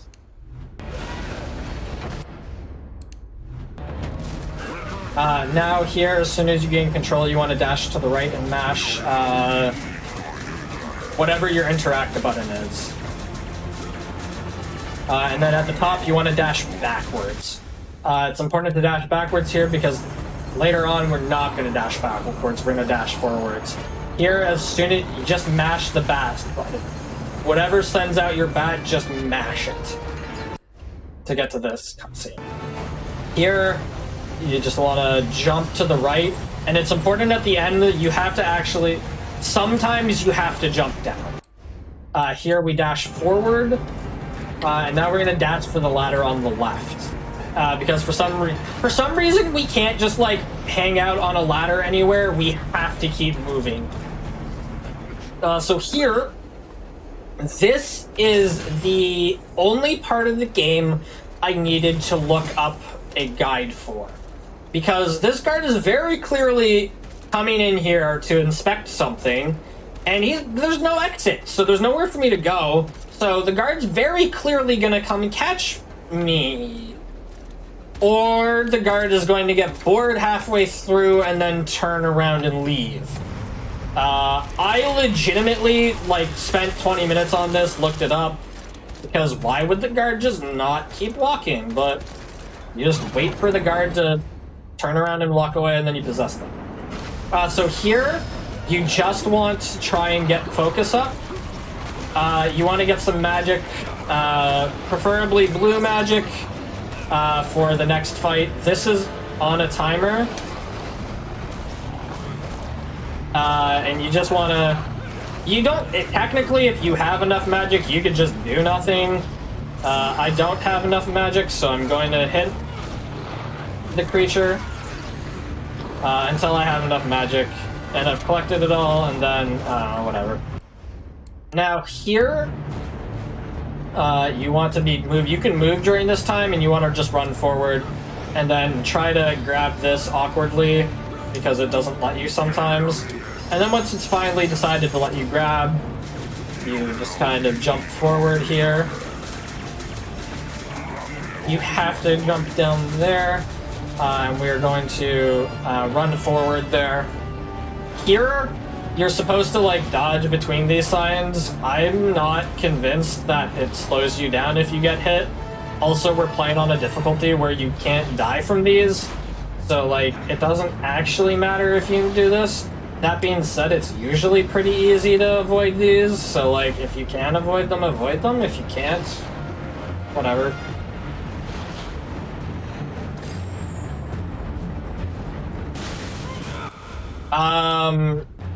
The main character is Dracula and a Belmont. So here you want to kind of like dive, you want to dash under it while it's up top there immediately so you don't get grappled, and then whirlwind twice. So this is kind of like the halfway point of the run. It's a little before it, but it is a pretty good, like, I'm about halfway through the run here.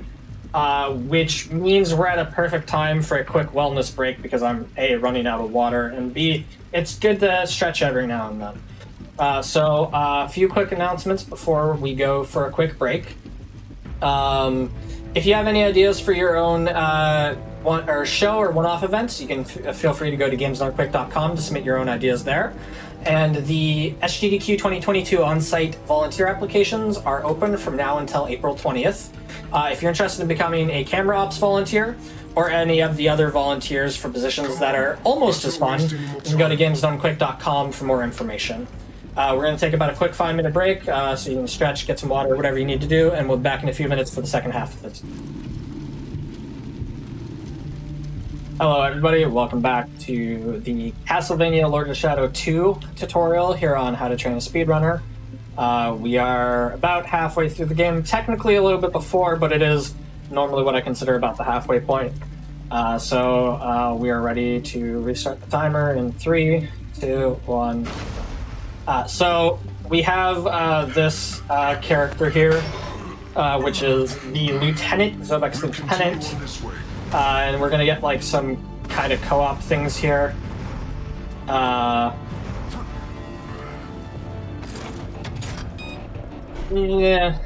there's not really too much to talk about. We are going to make sure we're on the ensnared demons here. We are going to drop one here for this fight. Make sure you're actually on daggers here so you can start actually using Earthquake here. And you just kind of want to mash it. You can do other combat. This is kind of the fastest. If you run out of Earthquake for whatever reason, you switch to Whirlwind afterwards. And this is also where if there's any drops, you want to come pick them up. I'm full on these, so I'm going to move over to Install Demon right away and pick that up. And then there's the button here, which you're going to have to make the Lieutenant come over here and deal with. As soon as that's done, we move over here. And that's going to stop the electricity here. And then we just rip these electrical cables off, which lets the Lieutenant through. Now here, before I jump down, similar to the Harpy skip earlier, we're going to do a skip, or we're going to try a skip, where there's a demon that's going to spawn, and in a very similar way, we're going to go stand by that gate over there, and we're going to try and bait the enemy into attacking us with an attack which will knock us up, and then we're going to try and jump so that we get hit at the height and then dash overwards. Now that I've explained it, I'll go ahead and try it. This one is a lot harder to, or a lot more RNG, because the creature doesn't always go for it. He has other attacks he can go for. Also, the Lieutenant can hit him, which will make him not attack us. If the Lieutenant ever does, that was what we wanted, but we weren't ready. If the Lieutenant ever does hit the creature, just hit it back. This one can lose some time if you don't get it right away. So if you want to pick that up, if you want to skip this and just do the intended route is just to kill everything and then go through some annoying stuff. But I'm trying to show it, so I will go for it. Also, I'm stubborn and I just always go for this. I will waste like a minute or so doing this. No, over here, hit me. We might not. I'll probably like restart to show this. But I got so many. I'm almost certainly not going to get it. At this point, you definitely should have just abandoned it at this point. This is one where if you miss it like 2 or 3 times, just abandon it. I'm going to return to checkpoint because I do want to show it off. And because I don't have Blizzard right now, I can show it off. Or I can just reset checkpoints.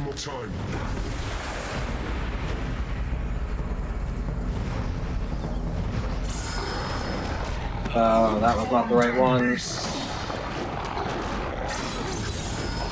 That's the right one, but I'm not in the right position because the creature was kind of in my way. I've got aggro back on it, maybe. Maybe got aggro on it. Nope. Hey, over here, hit me. Hey, over here, hit me. Please? If the creature ever runs off like that, just kill everything.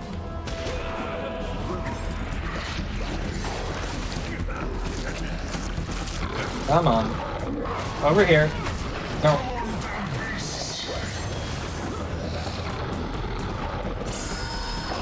There we go. So that's what you want to do, and then once that happens, you just come over here. If you don't want to do it, if you can't do it, if it's taking too long, just kill everybody and you'll go through something. This is what happens if you do get it. You get a cutscene, which you should be skipping, but you can just come through without lowering the bridge. You can see the enemies are still alive over there. Otherwise, you would have to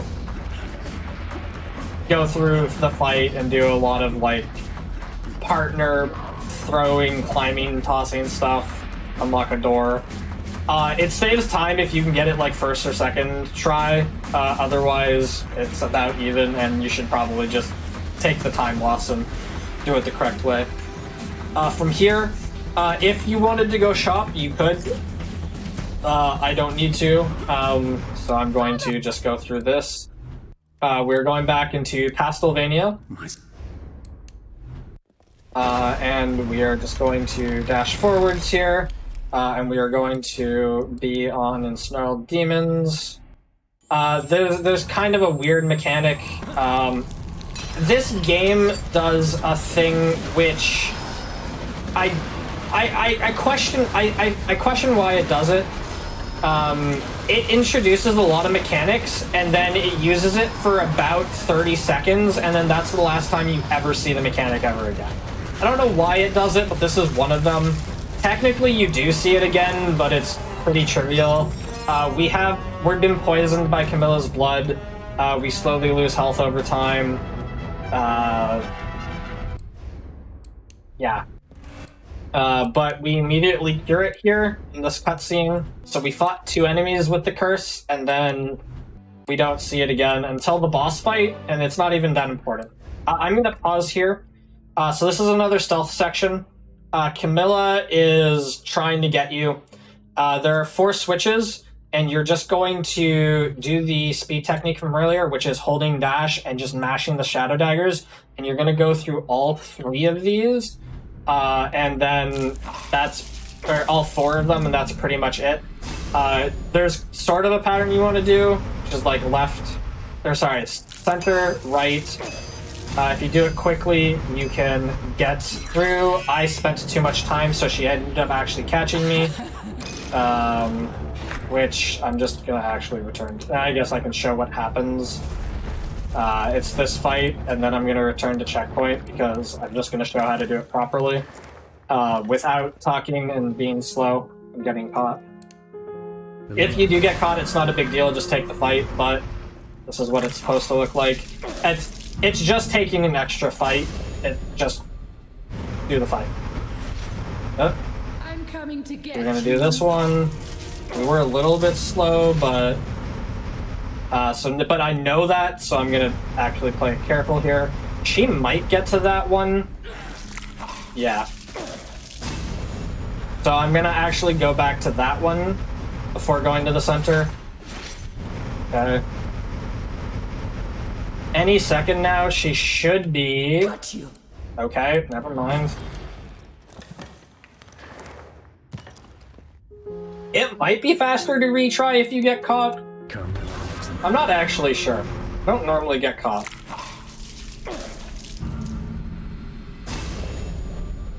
Alright, here we go. Alright, this was actually very fast, so we shouldn't get caught. We should even be able to do that, which is... I'm getting tired of chasing you. There we go.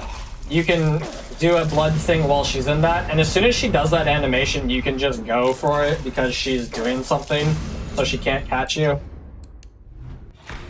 So the trick is to be moving, like, at all times, which I wasn't really doing beforehand. You can't animation cancel this, it doesn't really do anything. So now here, I want to be on Ensnared. So, this fight is technically a fight where you could get Blizzard. The problem with that... So, there is a skip coming up that is kind of made easier with Blizzard, because it's pretty difficult to skip. But it's probably even not worth going for a den, so I don't get Blizzard here. If you really want to get Blizzard off this boss, you can. It does make the boss a little bit longer. So here, we're given a choice. We need to correct the correct one. I think it's always... nope, never mind. It's completely RNG then, except normally it's right. I don't know. As far as I'm aware, there's no way to tell. This is how you know you got it white, is that cutscene. I'm pretty sure it's more likely to go right. I don't know that for a fact, though. I just found that. For this one, we're going to be spamming Earthquake for the most part. Earthquake to get the ball down. We do that twice. Here, we switch to blue, freeze, and then do Earthquake. or sorry, do whirlwind. So freeze, and then do a whirlwind. We're gonna switch to fire magic and do explosive earthquake here. And you should be able to get most of an earthquake down, and then you jump at the right time, and then you do a second rotation, and that's enough. Here, we're getting our mist ability. So we switch to mist to get out. We accidentally send a bat form. And then there's two ways to do this. You can either... No! I've waited long enough. You can either do this method, which is freeze, whirlwind. If you're not quite as good at it yet, you actually don't even need to freeze her on this one. If you're not quite good at that, you can go explosive earthquake. Also, if you're going for blizzard, make sure you don't kill her and you get the blizzard glitch. This is technically an area where you could do mist dashing if you have a installed demon up. But I didn't take the time to learn it, and it's not a beginner thing, so don't worry about it too much. That's something for once you're fairly confident with your skills of the game. After this, we're going to get into this section. With our mist abilities, we can now go through grates. We can not be on the correct tile to acknowledge we were there. So we won't go up right away, but we can go up vents that have current like that. I'm waiting here so that I can get a little bit of magic, just so that I can dash. Got this here, we can go through. Big cutscene. These spike traps. You can, if you start getting caught, you can mist form out of them. And sometimes you'll be fine, and sometimes you'll be caught in slow motion. If you get caught in slow motion, just try to get caught again and mist form out. This jump, there's two ways to do it. One of them is just, I'm gonna jump over again because it's easier on this side. Getting shot over is one of them. The other way is just guillotining, and if you're facing the right direction. Normally you don't want enemies to be there, but you just guillotine over. And then you're good. After that, we're going to come over here. Mist form down. We can animation cancel the power. We can't animation cancel the elevator. But if you animation cancel the power, you can save a little bit of time.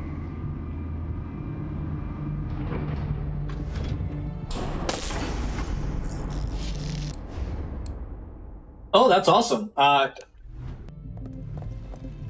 mean, I love this game. It's, I don't know. That's up to the games committee. So this one here, this is kind of the area where Blizzard Glitch would be helpful if you had it. I'm going to grab one of those real quick. Since I don't have Blizzard Glitch right now, because I didn't think it would be necessary, I'm not going to do it. I wouldn't normally clear the room out to do this, but I'm going to show a few different ways to do these two skips. So that's why I'm going to clear out the room. If you really need to clear the room out to do these skips, I think it might actually be faster to not do the skips, but obviously you want to practice the skips. So feel free to clear the room if you need to. But there's two versions of the skip. There's a slightly faster but harder way, at least in my opinion harder, and then there's the slower but, in my opinion, more consistent way. So I'm going to show the way I do it first. You want to make sure you're on mist form at all times here. So you walk up to this banister, and you're going to jump, hold forward, jump again, heavy attack, and then mist. You can get up with a mist normal, or with a heavy attack sometimes. The mist will kind of just, like, make sure you get over, usually. The mist will help push you upwards. So jump, banister, heavy, that would actually put us over, but I'm going to mist over to be sure. So now that we're here, this is the second part. Also, if you fall at any point, you land here, so it is nice to know how to get up from here. We're aiming for that piece of wood right there, so we're gonna jump over, land. If we did it correctly, we land, jump again, and I'll just get back. So, bam, bam. That heavy attack locked onto something, and it pushed me off course. Bam, bam. All right, we're up. And also, you want to make sure your mist form fully recharges before doing the second part. So we jump a little bit over. I actually missed it. So jump. I missed it again. Jump, heavy, and we're actually going to miss it, but mist form up there. Okay. I can't wait for me to be like, yeah, this is the one I find easier, and then spend more time on it than actually the other one. So jump, heavy, and then mist at the top. We're actually just under. This trick is pretty hard. It does save a substantial amount of time. I'm not going to be showing the no-skip version of this because I legitimately don't remember what you're supposed to do here.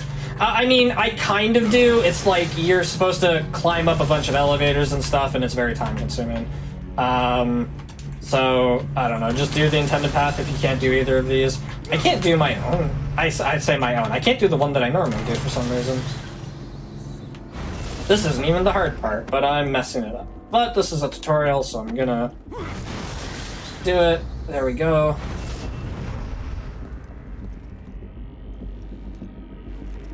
That one's also gonna miss.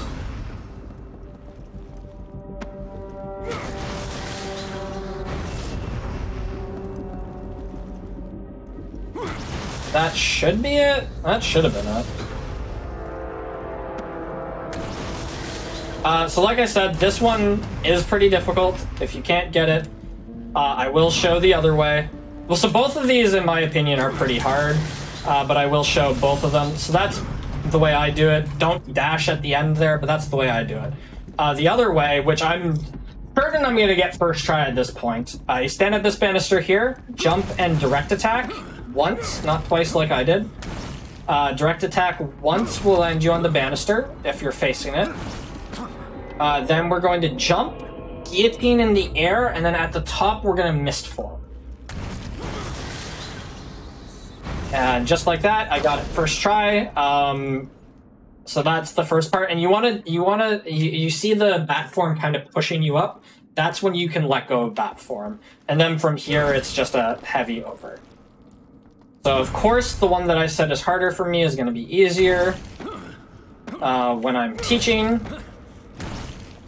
But it's banister, jump, guillotine. At the top of the guillotine, you do mat form. I missed the top of the guillotine.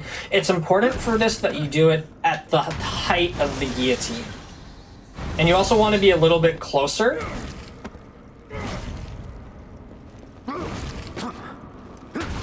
To the center there, that way the bat form will actually push you up. I would say try both of them and do whatever you're comfortable with. I actually had it and then I let go of bat form too late. But you can kind of see, like, at the top, and then it's kind of pushing you up, and that's when you gotta let go. And you gotta be a little bit quick on your timing there. So, direct attack to get on the banister, jump, guillotine at the top, which I missed. Banister, jump, direct attack onto the banister, jump, guillotine, and then bat form up. And actually, that was so much that it just pushed me up. And then walk over, and then direct attack. From here, you could try to get fancy and, like, jump across those, but it wastes a lot of time, so you can just walk over here. From here, this is the reason we didn't pick up the Infinite Blizzard glitch, because this boss this stealth section, which is a very long stealth section, because there's no way to get this first cycle, there is no way to catch this scientist as they're coming out. Like, we would need to possess the scientist right now. We can't possess them because we're not there yet. So we're gonna have to spend like 40 to 50 seconds here just waiting for the next guard to come out. So this is a little bit of a slow time.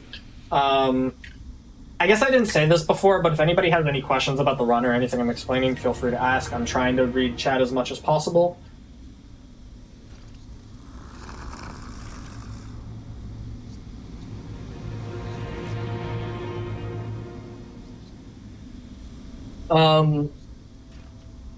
Yeah, this is just a very slow part, so take a drink of water.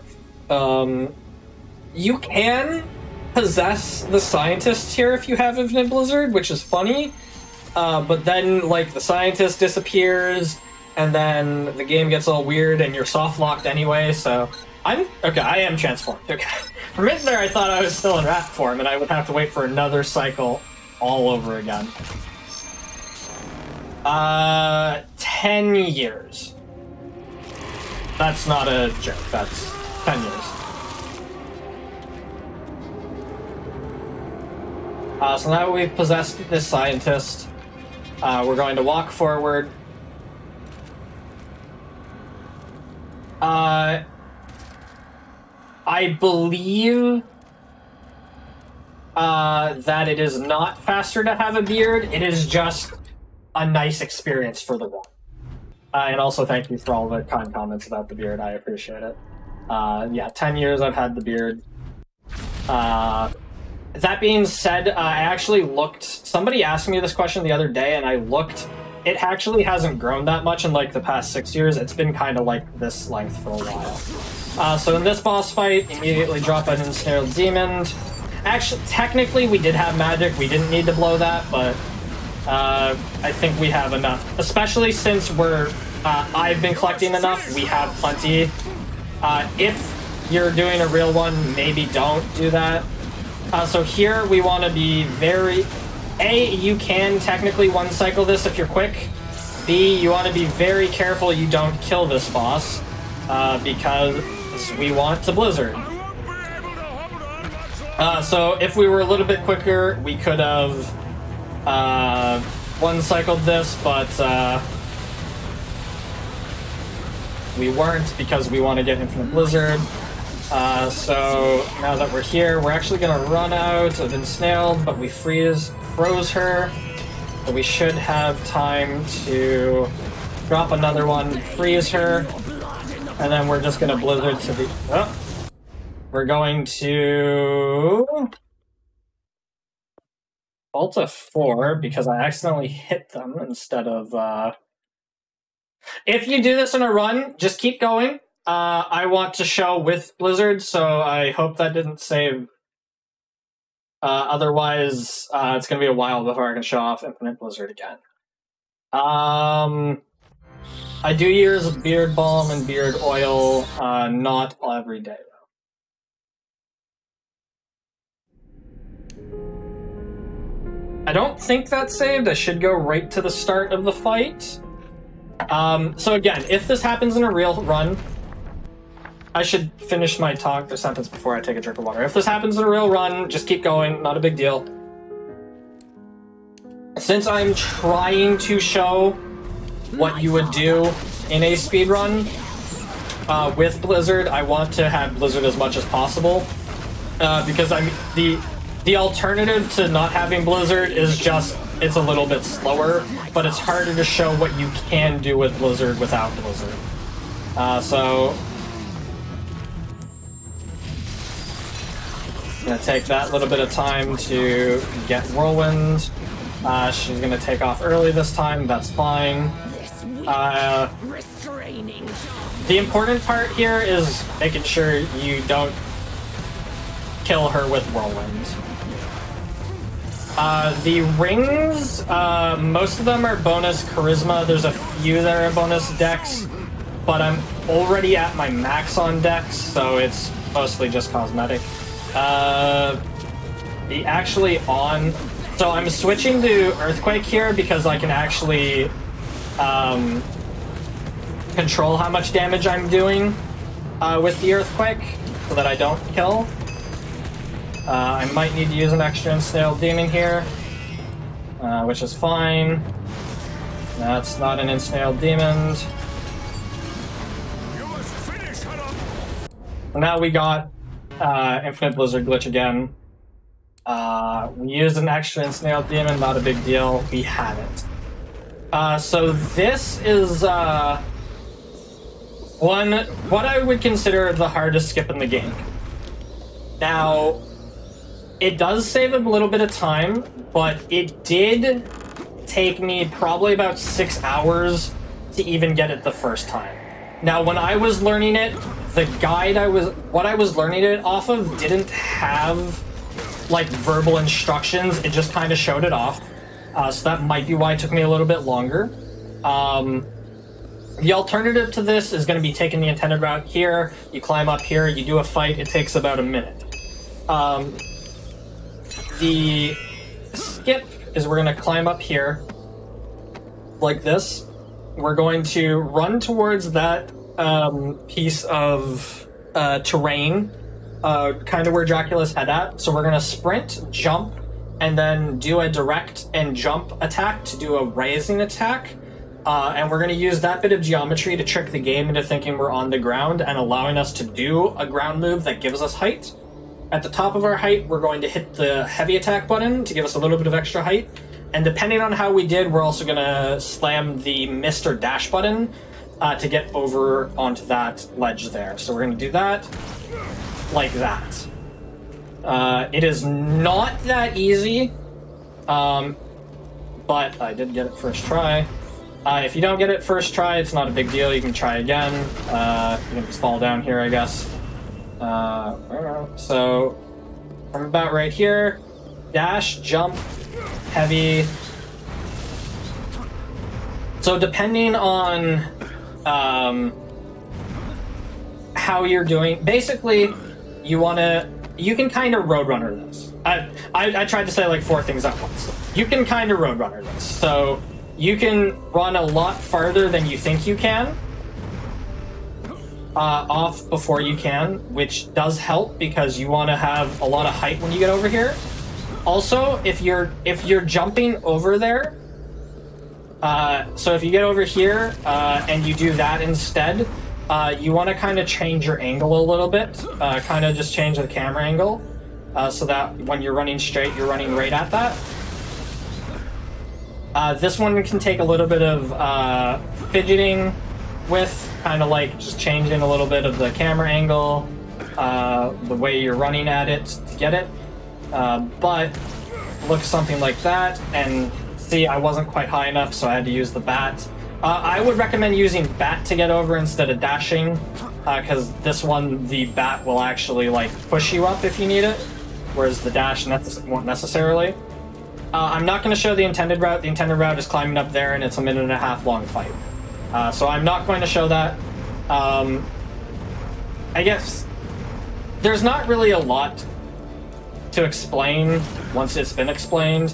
You want to kind of angle it up so that that part of geometry is kind of lined up like that. You want to start back, kind of roadrunner, jump, heavy attack, or rising jump, heavy attack, mist if you need to. It does have a few, like the game does have a few tough movement techs for skips, but overall, a lot of it's pretty straightforward, and even though it does have some tough movement, it's not required to beat the game, it's just faster. There's no trick in the game. The jump attack, you're not even landing on the ground. So when you're doing that jump, that terrain isn't actually, you can't land on that. But you're close enough to it that it thinks you're on the ground, which is what lets you do the rising attack. So you're jumping so that your feet are over that arch, and then you do the rising attack, because the game thinks, oh, well, the ground is so close, you should be able to do this move. That's when you do the attack that gives you the air, and then you combo off of that. So if you're not able to do the rising attack, it's because your jump isn't completing its distance to get there, which probably means you need to roadrunner a bit. I guess I should explain what roadrunnering is for anybody that doesn't know. Roadrunnering is when you're not on the ground anymore, but you still have the ability to jump. So you're mostly off the ledge or completely off the ledge, but you still have the actual ability to do your jump. So that's what roadrunnering is. So if you're not getting the distance to that arch, it probably means you're not jumping late enough, or your angle is a little bit off. So it can take a little bit of playing around, but it's basically a lot of adjustments and fine-tuning. Also, if I haven't said this already, there is a Discord. I believe it's listed on... It's just the Castlevania Discord, but there is a Discord for all the Castlevania runs. You can go to the speedrun.com page. If it's not on ours, you could go to like any other castle. A, if it's not there, I should add it. And B, if it's not there, if you look in the next hour and it's not there,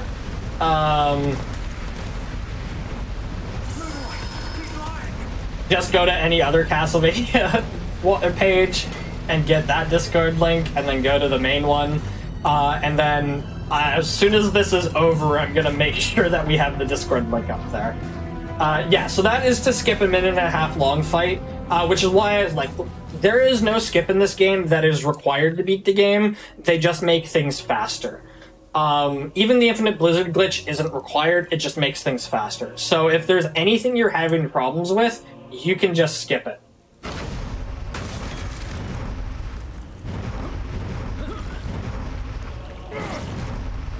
So this is another stealth section. What you're supposed to do is you're supposed to ring one of these bells to get Argus's attention. If I'm pronouncing that name wrong, my bad. And then you're supposed to do a stealth section to get around these leaves. However, since we can dash cancel with the shadow daggers, we just attract Argus to one of the bells and then do this. And then I think I'm in a position where I can just go for it. Sometimes you need to kind of like guide him into this section right here. I'm pointing at the screen like anybody can see. Sometimes you need to kind of like guide him into that little spot between the two flower beds there, and then you can go around. It depends on how much you let him come out originally and how fast you are. So I did wait a little bit longer than I normally would, but it did guarantee that I can get in here. If you get caught,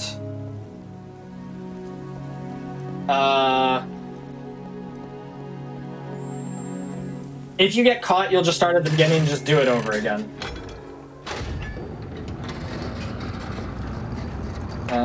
Richard was a pal and put the link on my other monitor so I can actually click it. At the top here, you need a little bit of fire magic, which I believe is this side. Yes. You walk to this side, you step out just a little bit, you need just a bit of fire magic so that we can turn this into a... There does not appear to be, so... since I actually have access to the monitor, let me just go to this one.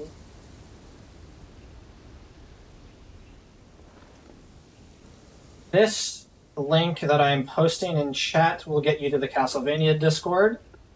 I'm not logged in. Okay, never mind. Not logged into Twitch. Alright, anyway. Shoot this with a fireball. Turn it into a turkey dinner. And then we're gonna start the next fight. So this is one of the fights where even though we have Blizzard, it's not like straightforward, because on each of these phases, Argus will get out of being in, like being frozen, just because of the way the AI is written, I guess. I'm not entirely sure, but, and now that I've said that, he's being completely stuck, so never mind. There we go, yeah, like when this happens, he just gets unfrozen, so... but this was like the fastest fight I've ever had on this.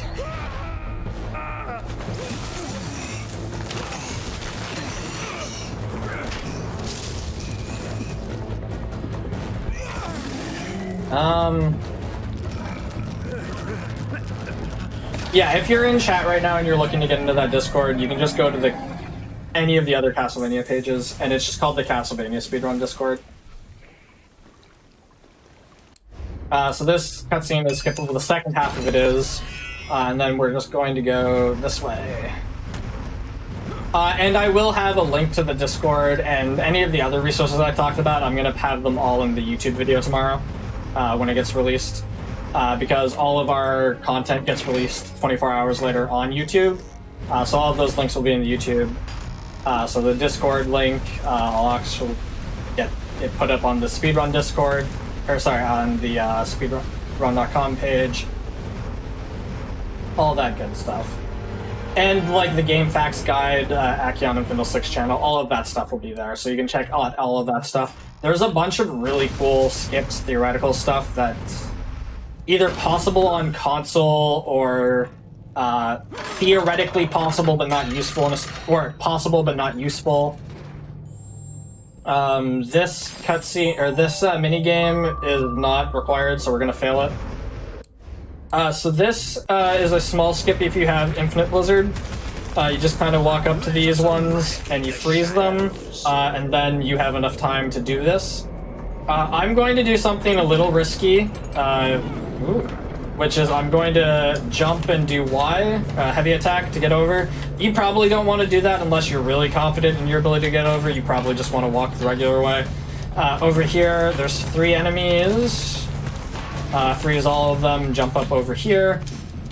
I told myself yesterday in practice that I was gonna make sure I wrote down my notes, because this is the only time I need notes, and I didn't write them down anywhere that I could see them easily. So, and this is actually what happens every time I do a run of this. I go, oh, I have notes I need for this. I should have had those, and then I scramble on my phone to get my notes. So part of the reason is that it's not even complicated notes. It's that every time I run this, it's like, I haven't run this in a while, I'm gonna run it for like a marathon or something. But I don't run it enough to actually have it memorized, and then this cycle repeats forever. Which is why I have these notes and why I know where they are. But we're gonna get into rat form. We're gonna just kind of walk around here. Here you don't have to be super fast because we have to transform back and there's a cooldown. So what you would do, I mean, you're coming out, you're immediately stepping forward, getting a little bit of fire, and breaking this, and then it doesn't matter for a little bit because even though we were super quick, we're waiting on the shadow portal.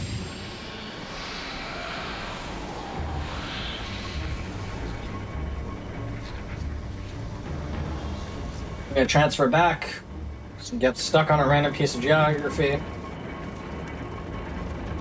Geometry. Then we're gonna get to this little puzzle here. This one is slow, so you can jump between every iteration. This one's gonna do like 4 fast ones.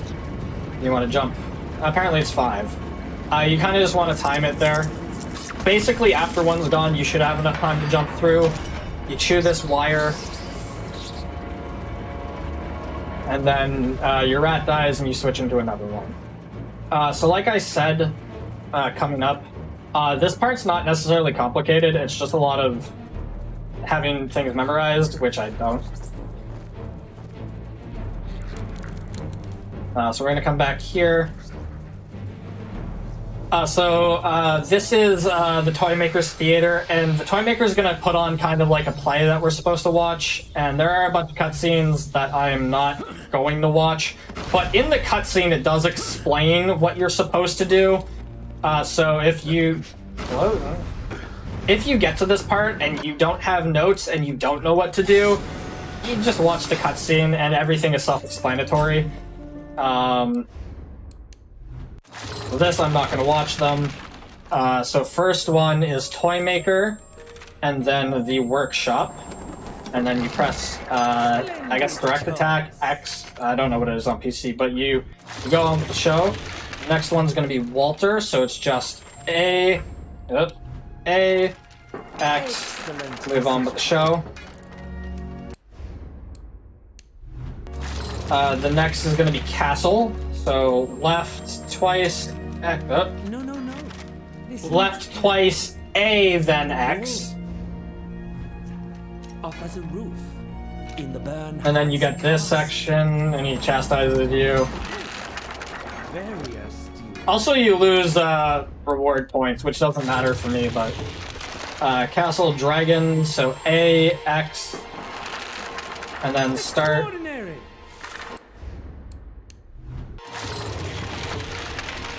I think the Toymaker story is really great.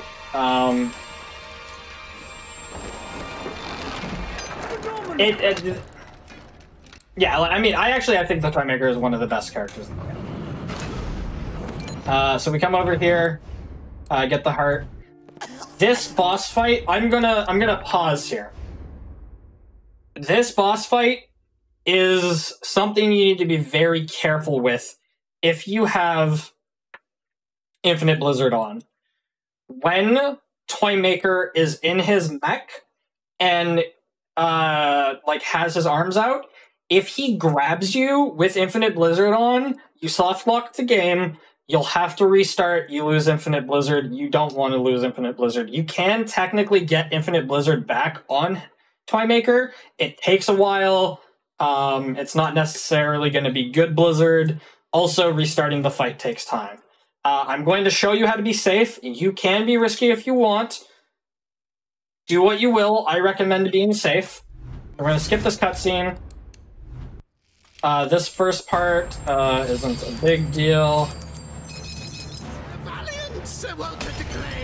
So, like all boss fights, we're just going to whirlwind. And it dies pretty quickly.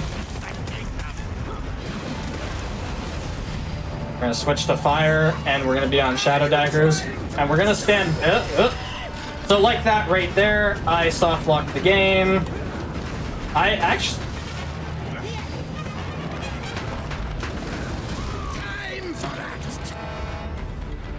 Normally that soft locks the game. I take my word for it. I don't know how I didn't just soft lock there.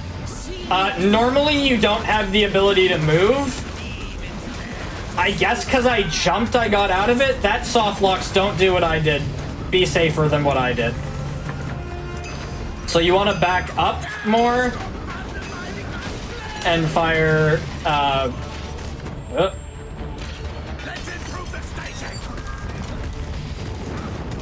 Back up and throw fireballs at it until it gets into this farm.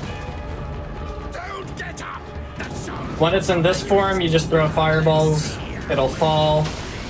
And then from here, you want a whirlwind, and if you get good whirlwind, you should be able to get it before he stands up. I did not get good whirlwind, so we'll get a second cycle. Seriously, be a lot more careful than what I was. I don't know how I didn't soft lock. I actually managed to show how the game should have soft locked and then got out of it somehow. That's the thing that everybody says. Don't expect that to happen in a fight. Or try to recreate it, I guess, because I legitimately am baffled by how that happened. But that's Toymaker. We got out of it with Blizzard, which is good. So we can come back over here. We're gonna fail this cutscene as well. Or this cutscene, we're gonna fail,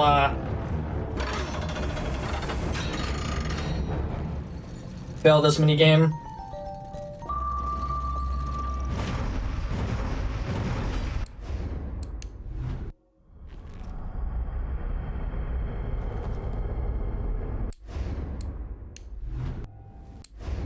We're back in the real world again. We don't have any magic, so we can't do the fast dashing. That first one didn't get hit with Blizzard, and I got legitimately concerned I lost Blizzard somehow, but we still have it, we're good.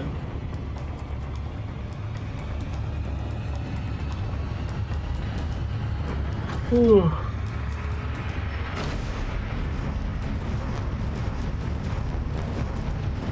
Now, this place should be familiar to you already. Instead of going straight, we're going to go to the right here, which we can do now that we have missed. You could make a argument, I guess, to... it's probably about the same overall. You could make the argument to take a stop somewhere and get a little bit of magic to do dashing. To do, like, attack canceling, but not the most important thing in the world.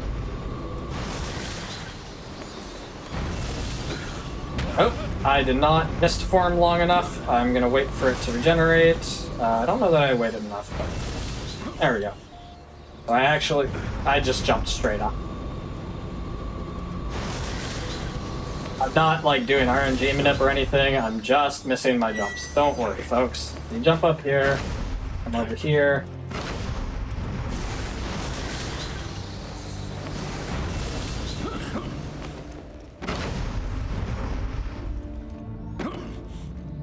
I mean, obviously, why did that not work? Obviously, I'm a little biased because I'm speedrunning the game, but I do think this game is really good, and I think you should play it if you get the chance. This and the first one. The second one is also, or the Mirror of Fate's also a good game. Just not as a speedrun. Don't speedrun the middle game. So we're gonna drop an ensnared demon again, and we're actually gonna just wail on this with fireballs till it drops. We're gonna beat it up a little bit, and then we're gonna repeat. You can like try to jump in the air and hit it, but I find this is a little bit more consistent and faster. But really, you just need to hit it with fire. I'm gonna pick that up real quick because I like more items. Also, if you didn't have Infinite Blizzard here, you could pick it up here. But anytime that anytime that a death ends in a cutscene is sometimes you can get Infinite Blizzard. If you've dropped it for some reason, if your game's crashed. If you soft-locked on Toymaker and then couldn't get it on Toymaker, and then, or you got Bad Blizzard on Toymaker, so you dropped it. All sorts of reasons. So here, I don't have an ensnared demon, and I do need a little bit of magic, so I'm gonna beat on these two.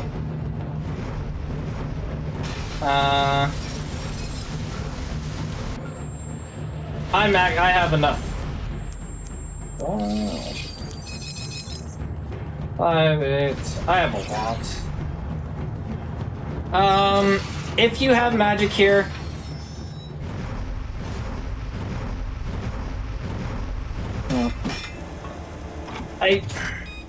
so for a beginner, I would say probably don't use ensnared demons at every chance. As somebody who's like well familiar with the speedrun, honestly, anytime I need magic and I don't have an easy way to get it, I just drop a demon. But especially if you have the blizzard glitch and you're at this point, you should probably just start getting a little bit of magic for yourself. You want to get a little bit more red than I have. So that, and you want to get a little bit of blue. Technically, you can't, so now that I've got enough, you would just do this, and then since you have Blizzard, you can just freeze them all and skip it. If you don't have magic there, that's what you probably should do. Once you start getting a little bit better, you can just drop an ensnared demon if you know you have enough, but for this part, just make sure you have about this much magic. Now, we are at the part where this is legitimately the reason I even thought of making a tutorial at all. When I came back to the game 3 months ago to practice it for a marathon run, I was trying to remember how to do this skip, and I found out that there is not a single run, including the marathon run I did, there is not a single run where this skip has been done successfully on video. There was a video by Vipazone that did have it, and it's gone for some reason. Can't find it. It's not on our leaderboard anymore. It wasn't deleted by any of the mods. It was just taken off of YouTube for some reason. So I was like, we should have a video of how this is done. So right off the bat, if I fail this, I'm going to kill all the enemies. Normally, I would try this skip twice before I kill the enemies. Realistically, if you don't get this first try... If you don't get this, like, third try, you've lost about as much time as you would save. If you try it like 5 times and you don't get it, probably just move on. I'm going to show it off a few times, but you would jump over here. We're going to use these mechanics to get to this one. This is the one that's important, and we can get back up to this easily if we miss. Oh, you're going to jump back and forth like this to get momentum 4 times. I've been talking, so I didn't actually keep track, but I think that's 3, but I don't have the momentum I need, so I'm going to keep jumping. 1 more should do it. And then I'm going to come over here. I'm not actually on mist form, so I'm going to screw this up, so make sure you're on mist form. Since I fell down, I'm just going to go ahead and kill everybody real quick. That way we don't have to deal with it. Once you fall down, they start getting aggro on you.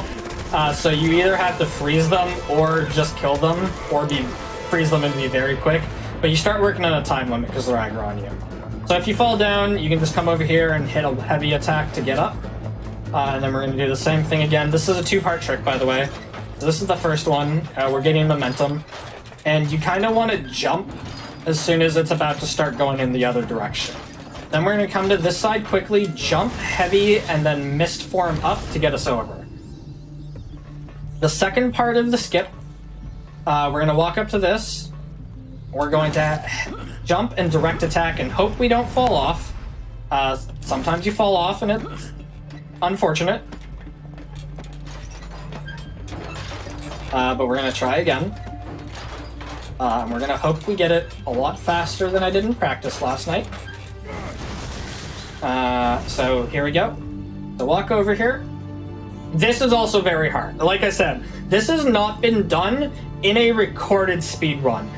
None of mine are turbos, or I don't remember 3rd places, but 3rd place doesn't have it. I don't believe anybody on New Game Plus has it. I could be wrong. I don't believe they do. None of the marathon runs have it. So this is difficult. This is difficult and wastes a lot of time if you mess it up. So if you can't get this, don't worry about it. Just do the intended strat. So the second part, you jump, banister. You direct attack so you're on the banister. Then you're going to jump and you're going to guillotine. So hold down X. Which should get you in position. Now there's 2 ways you can do this. You can either just jump over here like this, and that's the end of it. You're at the top. Skip complete. The other way, if you're concerned about doing that jump, if you're like, if I move, I'm gonna fall, banister, so you get up, guillotine. If at any point you feel like you're like something in this area isn't gonna work, you can dash backwards, and it'll usually work. So get up here, guillotine. You can, maybe not here because I'm gonna... So if you're not directly under it, you can jump. Oh, you cannot do that. You can do another guillotine if you're in the correct position, which you gotta make sure you're lined up correctly. And then you can do another guillotine followed by another heavy attack, which will get you enough momentum to go over... to go over the top here. Direct to get on the banister, guillotine. That didn't work. Guillotine. Guillotine. Took me right off, so you wanna... Is it not a second guillotine? Hold on. I might be teaching it wrong.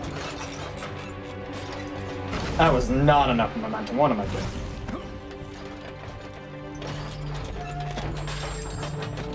Two. That did not give any momentum. That also did not give any momentum. If you get any jumps like that, it's because you're jumping at the incorrect time. You want to jump basically at the peak of the, like, the swing when it's about to turn backwards. I didn't jump... If you get on the wrong side, it's because you're jumping too late when you come to the side. So, I guess I should explain that a little bit better. When you're trying to get up...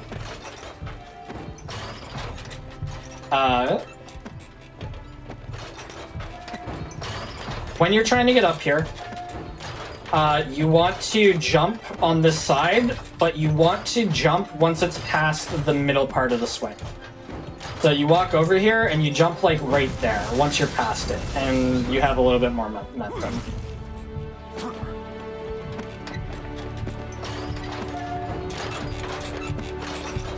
This again. Like I said, this one is very difficult. None of us have actually ever done it in practice, so if you can't get it, don't worry about it. Well, I guess, sorry, we've done it in practice. We've never done it in a live environment. That didn't jump at all correctly. Like I said, this part gets really repetitive, and I actually get worse at it the more attempts I do in a row, which is why I normally just give up and do the intended strat. So I jumped a little too late there.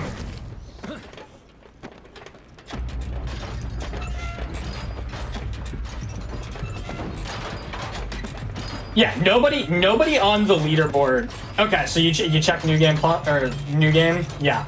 I know for certain me and Turbo don't have it, because when I was trying to like, yeah, how do I do this? I went to Turbo's first and I was like, oh crap, Turbo doesn't do it. And I went to mine, I was like, ah crap, I don't do it. It is worth noting, I actually looked at the leaderboard the other day and my PB is not correct because I PB'd in the marathon run 2 months ago. So I do need to also update that, but I also didn't get it in that run either. So up to this current point, there is, as far as I'm aware, no video evidence of this trick anymore, since Vipa, I don't know what happened to Vipa's video. I fell off immediately. Sometimes that happens with the direct attack. Awesome. So that's why that part can be a little bit frustrating, is because like sometimes you land on that and sometimes you don't land on that. There is another way to get up onto that banister, which I find a little less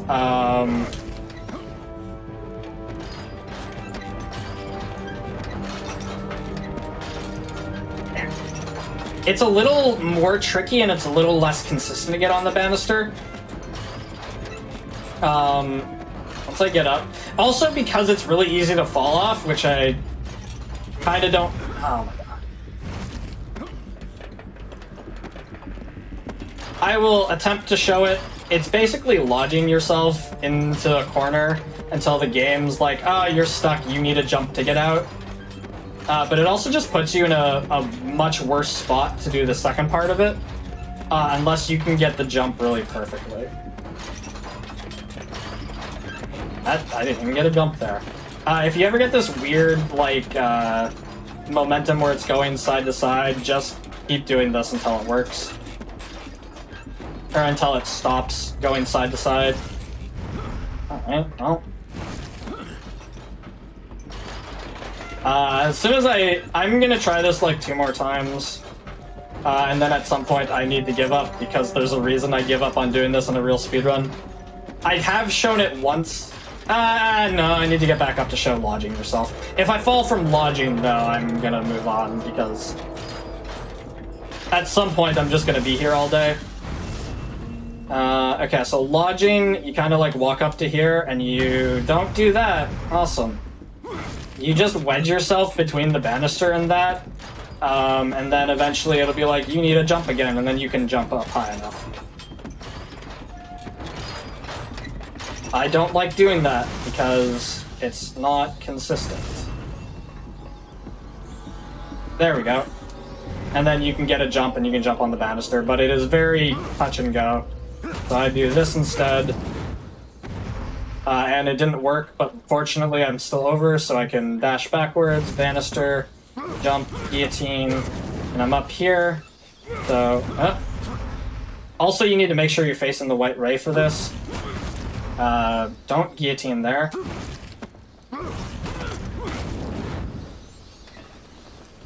Yeah.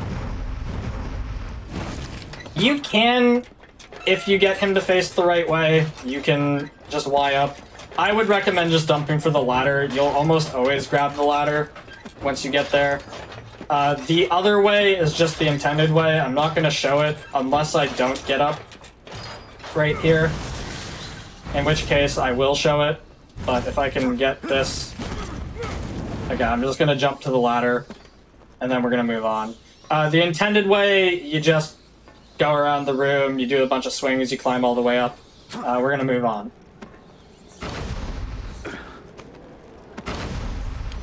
Alright, so this part here, just fireball. You want to be very quick here. There's going to be a lot of cutscenes. You should be able to get through this part no problem. You just throw a fire or an ice ball here, freeze this. There's a chance you get knocked down by one of the two creatures behind you, but as long as you're going side to side when they decide to attack you, you should be fine. If you're jumping up, they'll hit you. Apparently I'm going to get hit here. If they decide to do a ranged attack, it's pretty much RNG. If you get hit, it's not a big deal. You have Infinite Blizzard, hopefully, so you just freeze them and then you'll get through the second time. Unless they unfreeze. No, we're good. So in here, make sure you're on mist form to start. And we're just gonna... You also want to make sure your mist form comes back fully before you do all of this, because you don't want to run out of mist form, because the power has a limited amount of time. And you don't want to run out of mist form, because you'll have to run all the way back, and depending on how much magic you have, you might run out. Fire here, we're gonna get into another cutscene.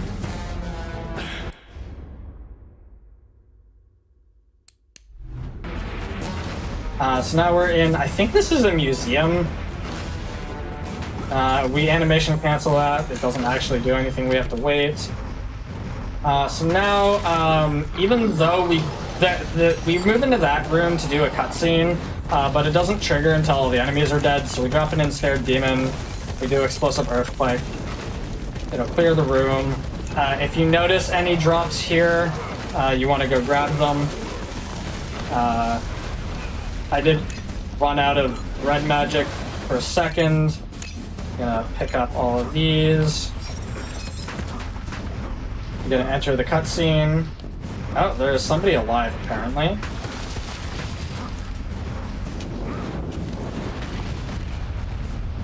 Really? Normally Earthquake will kill them. Apparently we decided not to this time. Even if that's something, I'm not gonna pick it up. Okay, so now that they're actually dead, we're gonna move into this, trigger a cutscene immediately, and head into another boss fight. This is another boss fight. You have to be careful that you don't soft block, because there are portions where it's untargetable, and if you hit it while it's untargetable, you will soft block. I guess it's not untargetable, but it doesn't have a health bar. This is also just kind of the fastest way to damage this, because it's the damage point is that crest on its chest, and aerial attacks aren't good, so this is just kind of the fastest way to do this.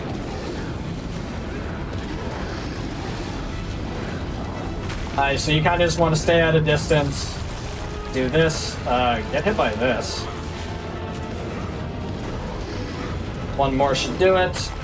And then after this one, it can't soft block you. Don't get trapped in a corner. So after this, it can't soft block you because it's just gonna die. But this is also just still kind of the fastest way to hit him consistently. This cutscene's not skippable.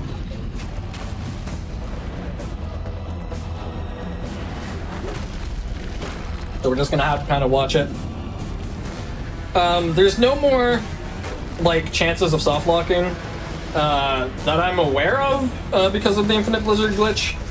It's really just Toymaker and Abaddon that can soft block you because they have undamageable phases. When you do it on Zobek, he technically doesn't have a health bar up, but it actually animation cancels, which is good.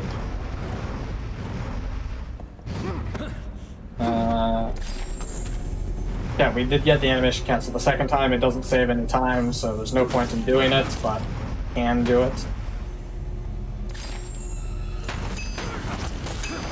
And we are coming up. So this is one of the areas where I said earlier, I still don't have a talisman. Yeah, I'm not even going to be able to do it on the boss. This is one of the times earlier where I said you can use a talisman to clear this. It is probably better than what I do, but I take risky strats. So I'm just gonna use Blizzard to freeze these two and hope the little ones don't bug me. If the little ones do end up bugging me, I'll go freeze them. So kind of like that. So I'm basically trying to do a very long climbing puzzle without being shot down. Not a puzzle, but a climbing section without being shot down. So I'm just gonna get trapped in here. I'm just gonna apply Blizzard to everybody so they're frozen and they leave me alone.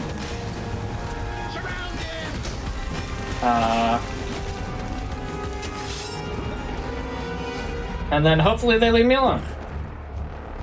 For the most part, you should be able to get through. You can feel free to use a talisman here if you want. It's not required. I save mine for the end, except when I'm teaching, when I accidentally use it just randomly. That normally doesn't happen, but it can happen sometimes, which is just another reason to encourage new people to use talisman there. Again, I just go risky. And that almost never happens. If they're gonna knock you off, they normally knock you down like right here.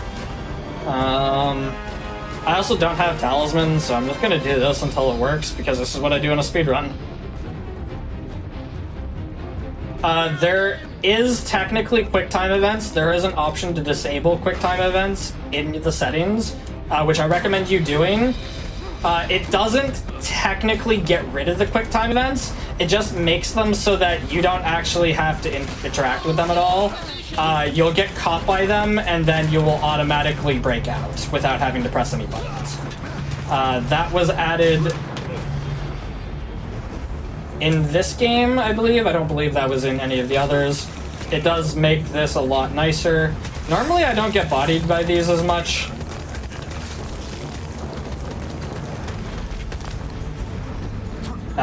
So yeah, if you don't think doing this in one shot is great, you can either kill them or you can use a talisman here. I'm just going for it. Normally I don't get punished this hard. Normally I get it first or second try.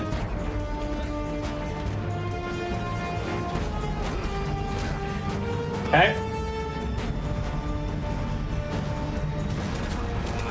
No, I mean, I definitely get knocked off a lot. I just don't normally get knocked off a lot this time.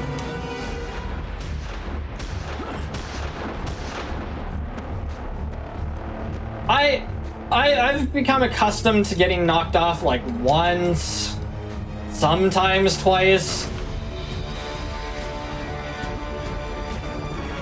In case you're wondering, it is technically possible to get to this gargoyle by jumping, but sometimes Gabriel will not lock onto the gargoyle, so you'll just fall.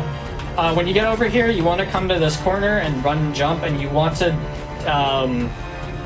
dash towards the corner opposite us. Because we want to get as close to this door as possible, because we start slow walking at the end here.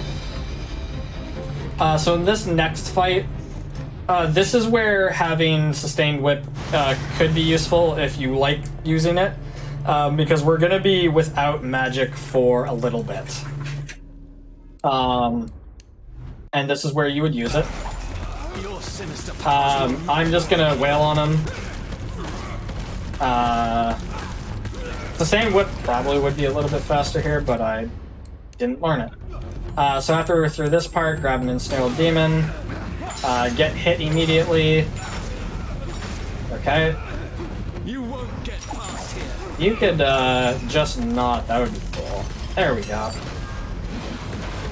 And same as every boss fight, whirlwind him until he's dead. Well, until his second phase, I guess, because he's going to go into a second phase here. I used to do Explosive Earthquake on this. I'm pretty sure it's slower. So I'm just gonna... You need to break these pillars with fire magic. So just shoot fireballs. And then we're gonna get an unskippable cutscene here. Not a lot's really happening. So this is Victor Belmont, the last living Belmont.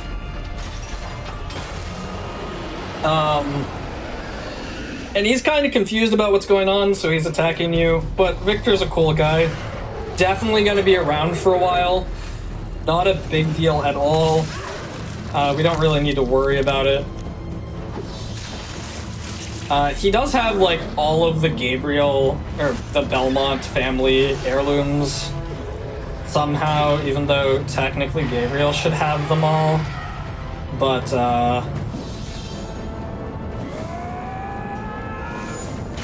yeah. I guess, I don't remember if they ever explain what happens to those. But he definitely has the boots you have. I guess maybe the boots aren't specific to the Gabriel, or the Belmonts. I think they're technically Brotherhood of Light items, so...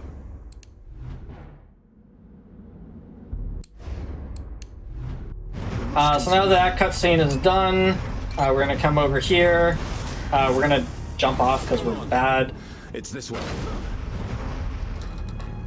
So this is kind of a slower part.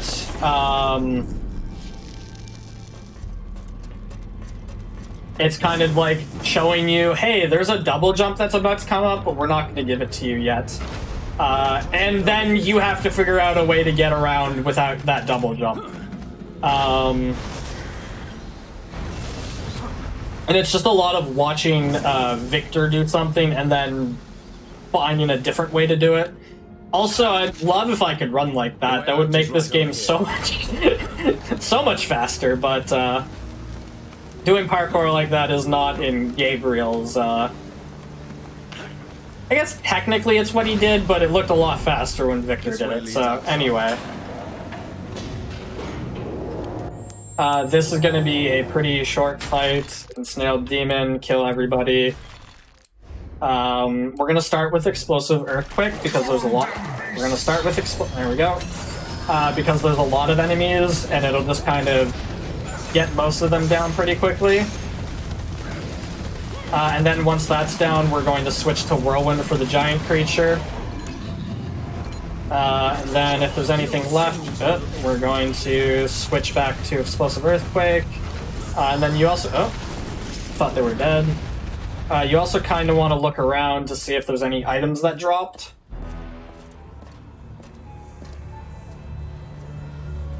Yeah, I didn't think it was explained. I think the general assumption is that they're just...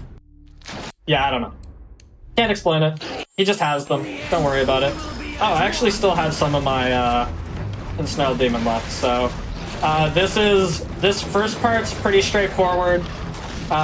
Whirlwind into... So... I don't actually know the answer to that.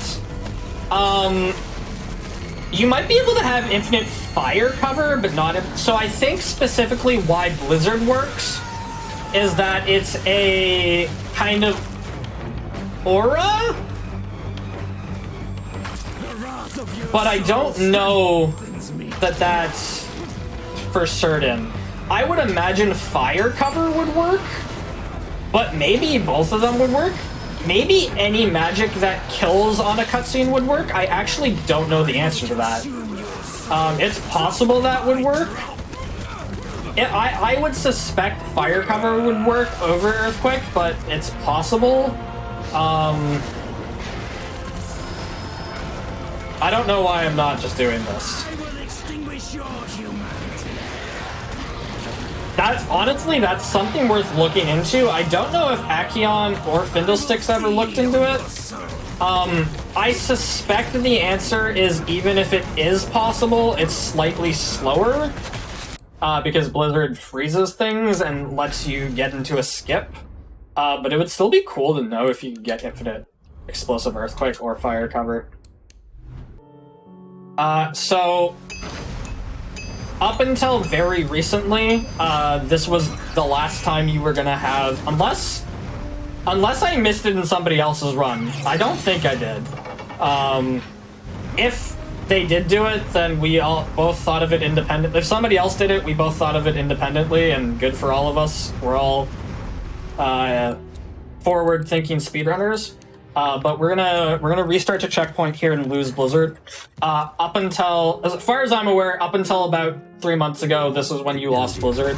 But then I was like, wow, there's got to be another way to get Blizzard after this point, and it turns out there is. So for this stealth section, you throw a bat at this one, wait for this guard to walk over towards them. And then we are going to dash towards the bottom of the stairs. Once we're at the bottom of the stairs, we're going to switch to mist form and go past them. And then once we're through, we're good. We're going to get this cutscene. We can skip it. So we want to make sure that our mist form is fully regenerated before we get to the end, which shouldn't be a problem by the time we get here. And you want to not get caught like I just did. If I do this quickly, you can do this and get out of being caught. If you are close enough that you can double jump and then mist form over it, you can do that and not get shot. Normally, if that happens, you get shot and sent back to the beginning of that whole thing. But you just get onto that mist thing and ride it all the way up. So here, we have the ominous ghostly child again running into the corner. If you follow Trevor right now, nothing's going to happen. We have to step into this room where the second acolyte is. I said we aren't talking about the story, so I haven't been talking about the acolytes. What you need to know is this is our next boss, and he is very much stronger than us in the real world. So we're going to run away. One thing I have noticed in playing this section, however many times I've played it, somewhere, at least 30, maybe somewhere closer to 100, I don't know. Sometimes, even though you're going the shortest possible distance to where you're supposed to go, and you're not like stuck on anything, sometimes you can get the kill screen here. And it'll just be like, no, you weren't fast enough, you die. Sometimes it just happens. So here, it's possible to get Infinite Blizzard on either of the first 2 kills. For this boss fight, it doesn't matter who you hit, they all share the same health bar, but they will always die in the same order. For this, unless I specifically get a favorable position to do Blizzard, I don't go for Infinite Blizzard on the first set, I go for it on the second. I'm going to switch to this real quick, because I want to get them a little bit lower. And then it actually might be, I think it's even lower than this, but I'm going to be very careful here because I want to get Blizzard. This is actually a favorable place, although I'm pretty sure I'm fairly off on damage, so I'm going to have to use another Ensnared Demon. Again, I'm being very safe because it's very difficult for me to show off Blizzard strats without having Blizzard, whereas without it, I can just be like, well, you would just do this fight normally. And normally is usually very straightforward. We have the Infinite Blizzard glitch, so we can just end this part of the fight. The reason that Infinite Blizzard doesn't work on this one is because of this little part here. It doesn't actually go to a cutscene, and the death blow is walking close enough up to it. Now that we've killed it, we have this cutscene we can't skip for a little bit. There isn't actually a lot of game left. I think... Well, so there's not a lot of combat left. There is a decent amount of... Because we're in a speedrun sense, it's going to feel like a lot of pointlessness. There is lore reasons behind it all, and there is story building, but in a speedrun sense, it's just kind of like a lot of slow parts that you just want to get through as quickly as possible. This is a cutscene, I don't know why I'm not skipping it. This is also a weird part where it's like, hey, you just got a double jump recently, but we're going to give you a single jump handhold. And it's kind of hard to actually grab on with a double jump, so just single jump there. and then pass through it.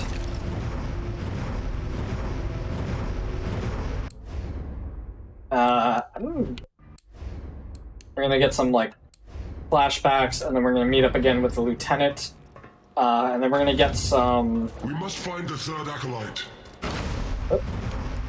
Switch the mist form here. With this familiar place, we're gonna go left this time, and then we're gonna get like a few small mini games with the lieutenant. Jump up. Actually, succeed in jumping down. There must be some way to. So first, we're gonna have to use the Mirror of Fate. There are some skips for, I believe it's the next Mirror of Fate section.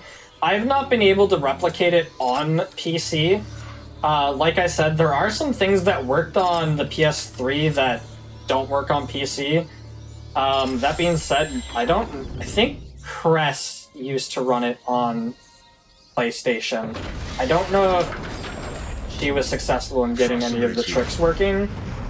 I just know that there's a lot of things that just don't work on this.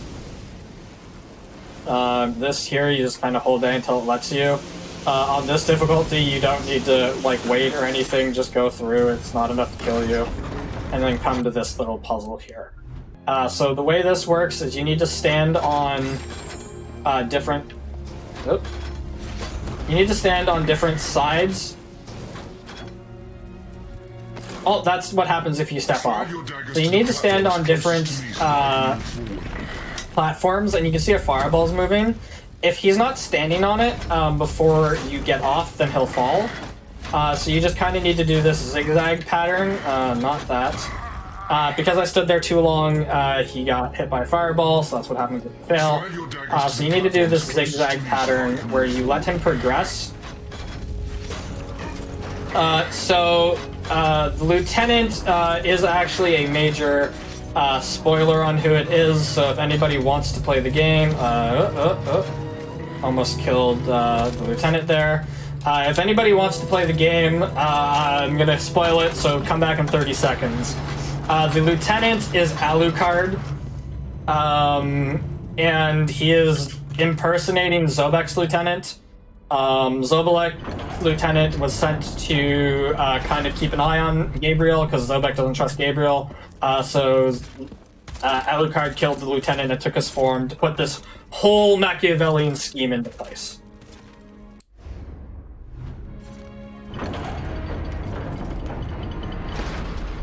Go ahead. So at this point, we have Blizzard, but to be safe, we want 3 ensnarled demons for Zobek and 3 ensnarled demons for the final boss. I also actually screwed up and used my talisman, so I do want 3 for certain. Technically, I want 4, but I'm going to pretend that I didn't screw up and use my talisman. So I have, what I'm saying is I have an extra installed demon here. If you have an extra installed demon here, you just use it, because we're going to use fire cover. This is like the only time we use fire cover. So fire cover is hold down your block button and hold down Y, or your heavy button. And you want to kind of get close to enough of them, and you'll pull them close to you. You want to try and avoid them doing that, because otherwise they turn into another form. But if you manage to get to them before that, they're a lot easier to kill. We got a drop, better. And it kind of prevents them from doing that. And you also, because we have Blizzard here now, it also freezes them, which I think actually is what prevented that transformation. I'm still new to actually having Blizzard here, but yeah. Fire cover. They also like to spread out a lot and use ranged attacks, so fire cover helps keep them together. And now that we have Blizzard, you know, it just makes everything easier. We have another Mirror of Fate puzzle. These will start getting bigger as time goes on, or I guess more pieces. Let's continue on. The pieces are always going to be the same, like cuts, but their rotations are going to be different. So it's a little bit of like slight seeing and figuring out what way to rotate them is the best. But it is still pretty straightforward.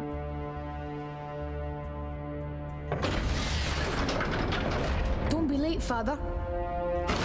So here, this is a very long bridge. Well, yeah, so also, we're in Castlevania, I forgot to mention. Should have been better about explaining past and future.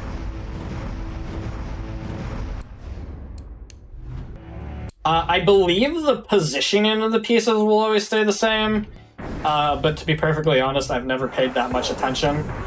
So here, this is going to be a bunch of flashbacks, but we have, again, most of our powers. We also have Infinite Blizzard here, so that makes it a lot easier. We're gonna wail on this gentleman here. Like I was saying, we have most of our powers. Oh, we actually do have fire cover. Do we have Explosive Earthquake? No, we don't, but we have fire cover. Fire cover might actually just be faster here. Yeah. I actually didn't realize we had fire cover there. That's huge. Normally, you don't use fire cover a lot, so you don't check for it, but apparently we have fire cover. So yeah, just fire cover that fight. And with Infinite Blizzard, it'll go even faster. So now we're into the Zobek fight.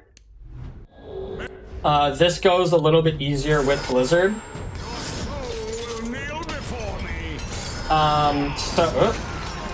There we go. So, it is a little bit difficult to keep Zobek frozen because hitting him kind of knocks him out of being frozen. But it is nice to actually animation cancel between these phases. So between these phases, you just want to double jump in the air and have daggers equipped. And then you just kind of rotate your camera and mash Shadow Dagger, and eventually you'll hit all 4 of them. And then you'll progress to the next part. And you want to be standing about right here for when Zobek pops up. Am I not quite in the right place? I guess I was slightly off, so it didn't freeze him. If you're standing in the right spot, it will skip the animation of him popping back in.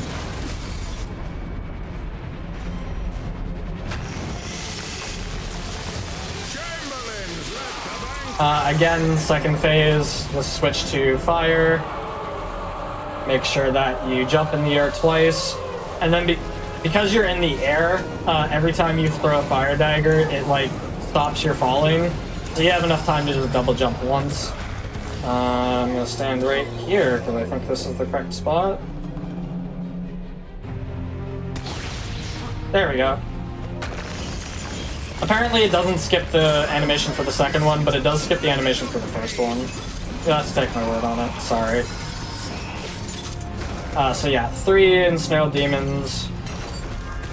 But this boss is almost over.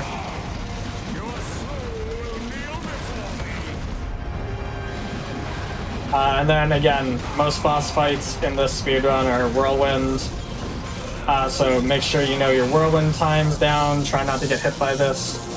A lot of the negatives of the game are about the stealth sections, and some plot points which are a little difficult to explain away.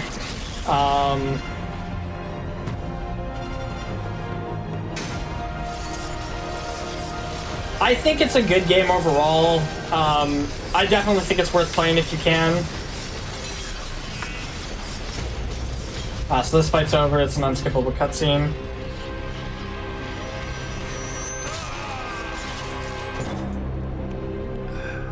Thank you so much for dropping by, Margaret. Really appreciate it, and thanks for sharing all the information about the game. It's really awesome to have a dev, you know, of the speedrun show up and talk about the game. Like I said, I really like this game. I like the first one. I like all 3 games. They're very good. I would recommend playing them. I know a lot of people have some issues with them. I still think it's pretty good. I mean, I speedrun the game, so obviously I think it's good.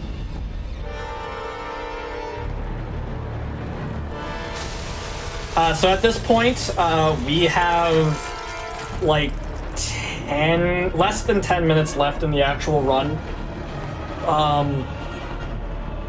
We have to backtrack, and then kind of do the final part of the game. The backtracking, I know it tells you where to go. The way it tells you to go is not the fastest way to go. So I'm going to show you a much faster route back to where we're supposed to go. We need to hurry. That I'll let you know if I find him. Doesn't follow the marker. So there are 3 games. There is Largest Shadow, Largest Shadow Mirror of Fate, and Largest Shadow 2. Largest Shadow Mirror of Fate is a prequel to the second game. So this is another spot. It's probably a lot easier to do this with Blizzard, but prior to this, this was another place where it's like, you could use a talisman here if you wanted to. I normally just run past them because normally they're in a fight, and just hope. I'm gonna freeze that one because it's the mech's down, so now that I have Infinite Blizzard, I'm just gonna freeze them. You could use a talisman here just to make sure you get this skip. Hello, jump please. But it's not. I normally just go for it. If you have Infinite Blizzard, then I would say just freeze them and go for it. Don't waste the talisman. I think the last spot I was talking about is a much better use for a talisman, or the final boss. Again, I screwed up and accidentally used my talisman way early on in the run, so I'm just going to do the full boss without using a talisman. But using a talisman on the final boss will take like 90% of the full health bar. So, it says your mission is downtown. Forget that. Fast travel to the Arts District. This is a cutscene, we should be skipping it. Cutscene, we should be skipping it.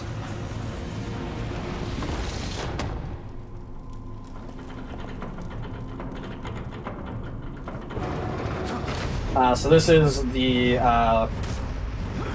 kind of library coliseum thing. We're gonna come over here, we're gonna pointlessly animation cancel.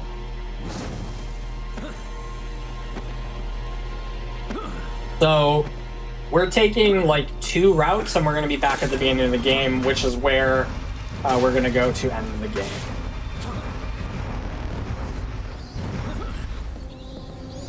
So again, like most of the animation cancels, this one didn't even work, but even if you get that animation cancel, it doesn't matter.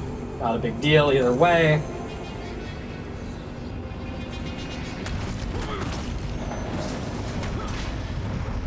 So this is the beginning of the game, and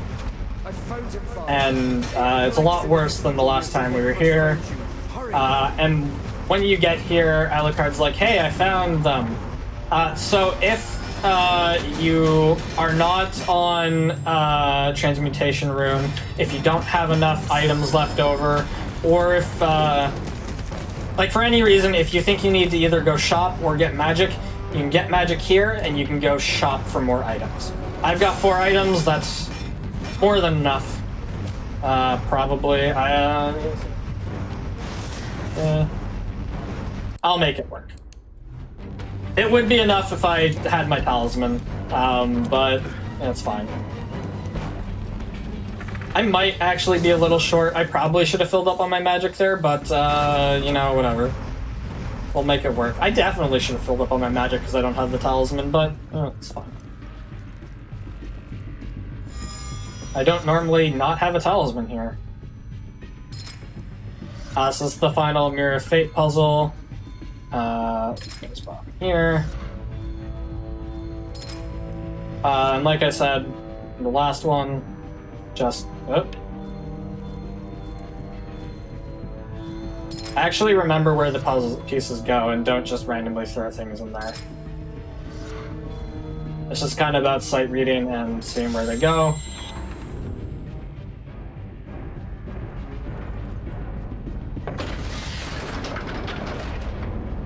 So this is, again, another unskippable cutscene.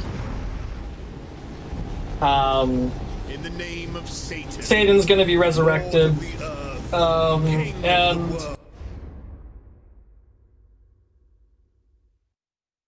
my controller was definitely connected that entire time, but whatever. Let the gates of hell open wide. Yeah, it's just a long and skippable cutscene. There's not a lot of gameplay left. So there is exactly 2 instances of combat left. After this, we're going to be on the back of like a Leviathan-esque creature, and we're going to be scaling up it. And there's not too much to it. It's just scaling. There's going to be one instance where you're going to have to fight 3 of those Banshees again, which I definitely should have picked up a little bit of magic just to kill them, but I'm going to drop an Ensnared Demon on them, which is what I would do in a run if I had a Talisman. And then we're going to fight the final boss. Because I have Blizzard, it's actually going to be easier. Not having Blizzard for the final boss, Satan moves around a lot and can make it a little bit tricky to land whirlwinds. Because we have Blizzard, it's going to mess with his AI a little bit.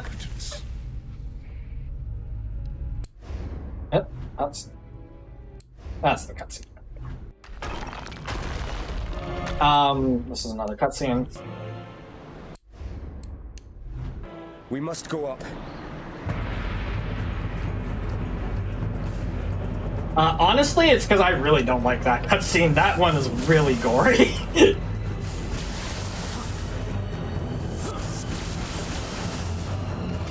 I don't even like looking at that one. Maybe other people don't have a problem with it, but, you know. We need to reach those chains.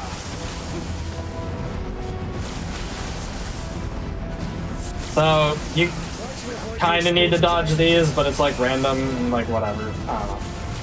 Just don't get hit by them. Get to the chain. Go back to your left. There's an For this one, you just go straight up and then to the left. Oh, I guess, sorry, you go back down a little bit and then you go straight up. Getting hit by these legitimately doesn't matter. It does 3 damage. It probably does a lot more damage on a higher difficulty, but we're not on a higher difficulty. Drop all of them here. I had Blizzard. I probably didn't even need to use fire cover, but...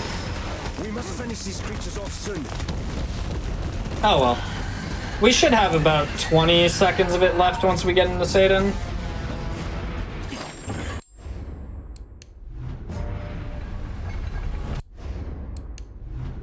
God's plan was always to betray you.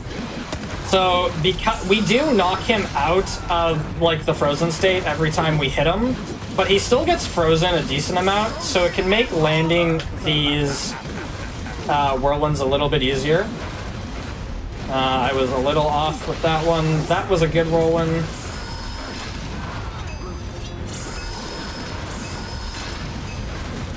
But this is going to be the final fight. If I had a talisman still, this is a little bit lower than where he would have gone, but I would have erased that entire first health bar, basically. Which is why I like using talisman on this fight. For these sections, technically you have to dodge things, but like it doesn't speed it up or slow it down. You just take a little bit of damage, which on this difficulty isn't enough to kill you. The only thing you really want to do is be out of the range for that one.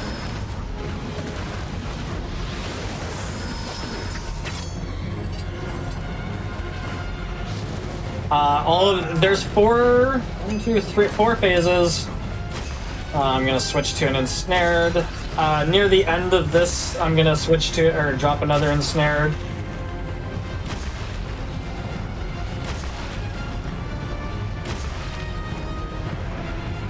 I'm gonna try for it right here, which apparently gives me iframes on that. I didn't actually know that, but apparently if you're using an ensnared demon, you won't get hit by that attack, which is good to know. So this is his last form. Like I said, it's just a long, like, it's not really a hard fight. He just goes to these stages and like these stages don't really matter. It's just a lot of time because you can't hit him during this. But time is going to be on final hit, which is coming up soon. I might need to use another demon. Let's see. If I actually position correctly, I won't. If you could actually use, would be great. Okay, time. So that was Castlevania. Lord of Shadow 2. Like I've said, none of the tricks that I've shown are actually required. It just makes it a little bit faster. So if you are struggling with any of the tricks, you don't have to put them in the run. You can just do it at a later point in time. Are there any questions about anything related to the speedrun of the game that I haven't covered already that anybody might have?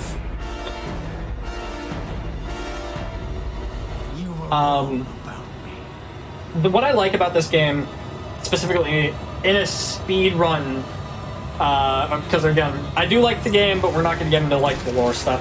What I like about the speedrun of this game is that you're able to, like, you have this glitch which abuses so much of the game and lets you skip so much of it, and you have like all this cool movement tech and stuff.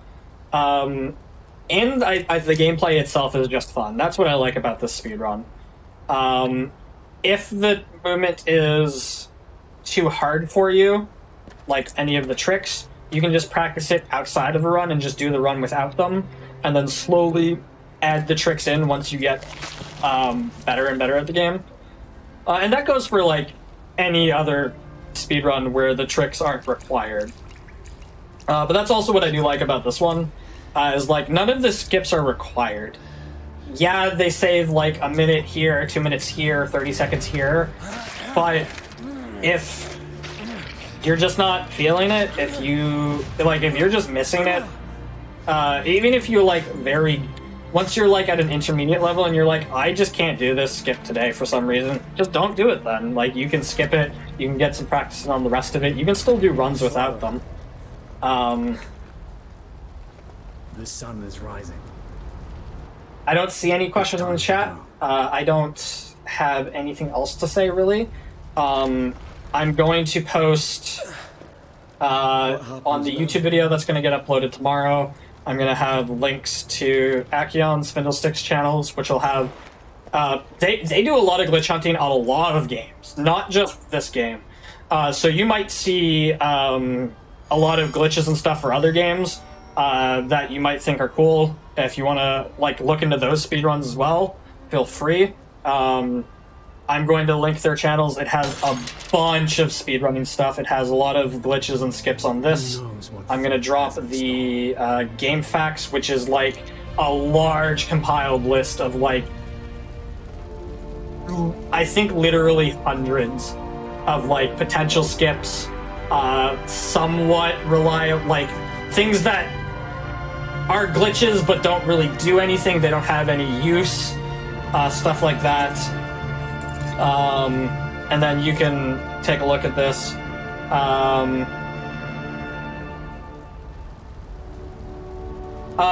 That's a great point. For anybody who showed up late, like I said, we have a Discord. If you go to the speedrun.com page right now, it's not up, but in about 5 minutes after this show's done, I'm going to add that Discord link up, because apparently we don't have it. You can join the Discord. And there's a Lords of Shadow 2 channel, and there's a Discord channel for like every single Castlevania game in this Castlevania Speedrun Discord. You can go there, you can ask me, you can ask Turbo, you can DM me on speedrun.com or Twitter if you have any questions about the game, about anything in the speedrun, anything like that, speedrun.com forums, whatever. The Discord's probably going to be the best way to ask any questions. But if you get into the if the Castlevania Speedruns Discord, you can ask Turbo or I questions. I don't think there's anybody else in that Discord who really knows much about the game. I could be wrong, but there's not a lot of runners for it. But Turbo and I would be happy to answer any questions anybody have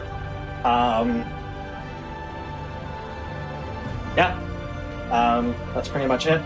That's all I have for the teaching portion of the show. We are the last show of the night, so we are going to take a quick 5-minute break while we look for somebody to raid. Before we do that, just a few quick reminders. We do have the SGDQ 2022 on-site volunteer applications live on the website. They are open from now until April 20th. If you're interested in becoming a camera ops volunteer or, volunteering for one of the other almost as fun positions, you can go to gamesdonequick.com for more information. And tomorrow, you can tune in at 7 p.m. for What's Faster and Ocarina Improv. What's Faster is kind of racing two games of about the same length against each other. And Ocarina Improv is a Legend of Zelda Ocarina of Time randomizer show. So that's going to be starting at 7 p.m. Eastern tomorrow. With all that said, thank you for dropping by. I hope you enjoyed the show tonight. I hope you enjoyed the game. Have a great night, everybody.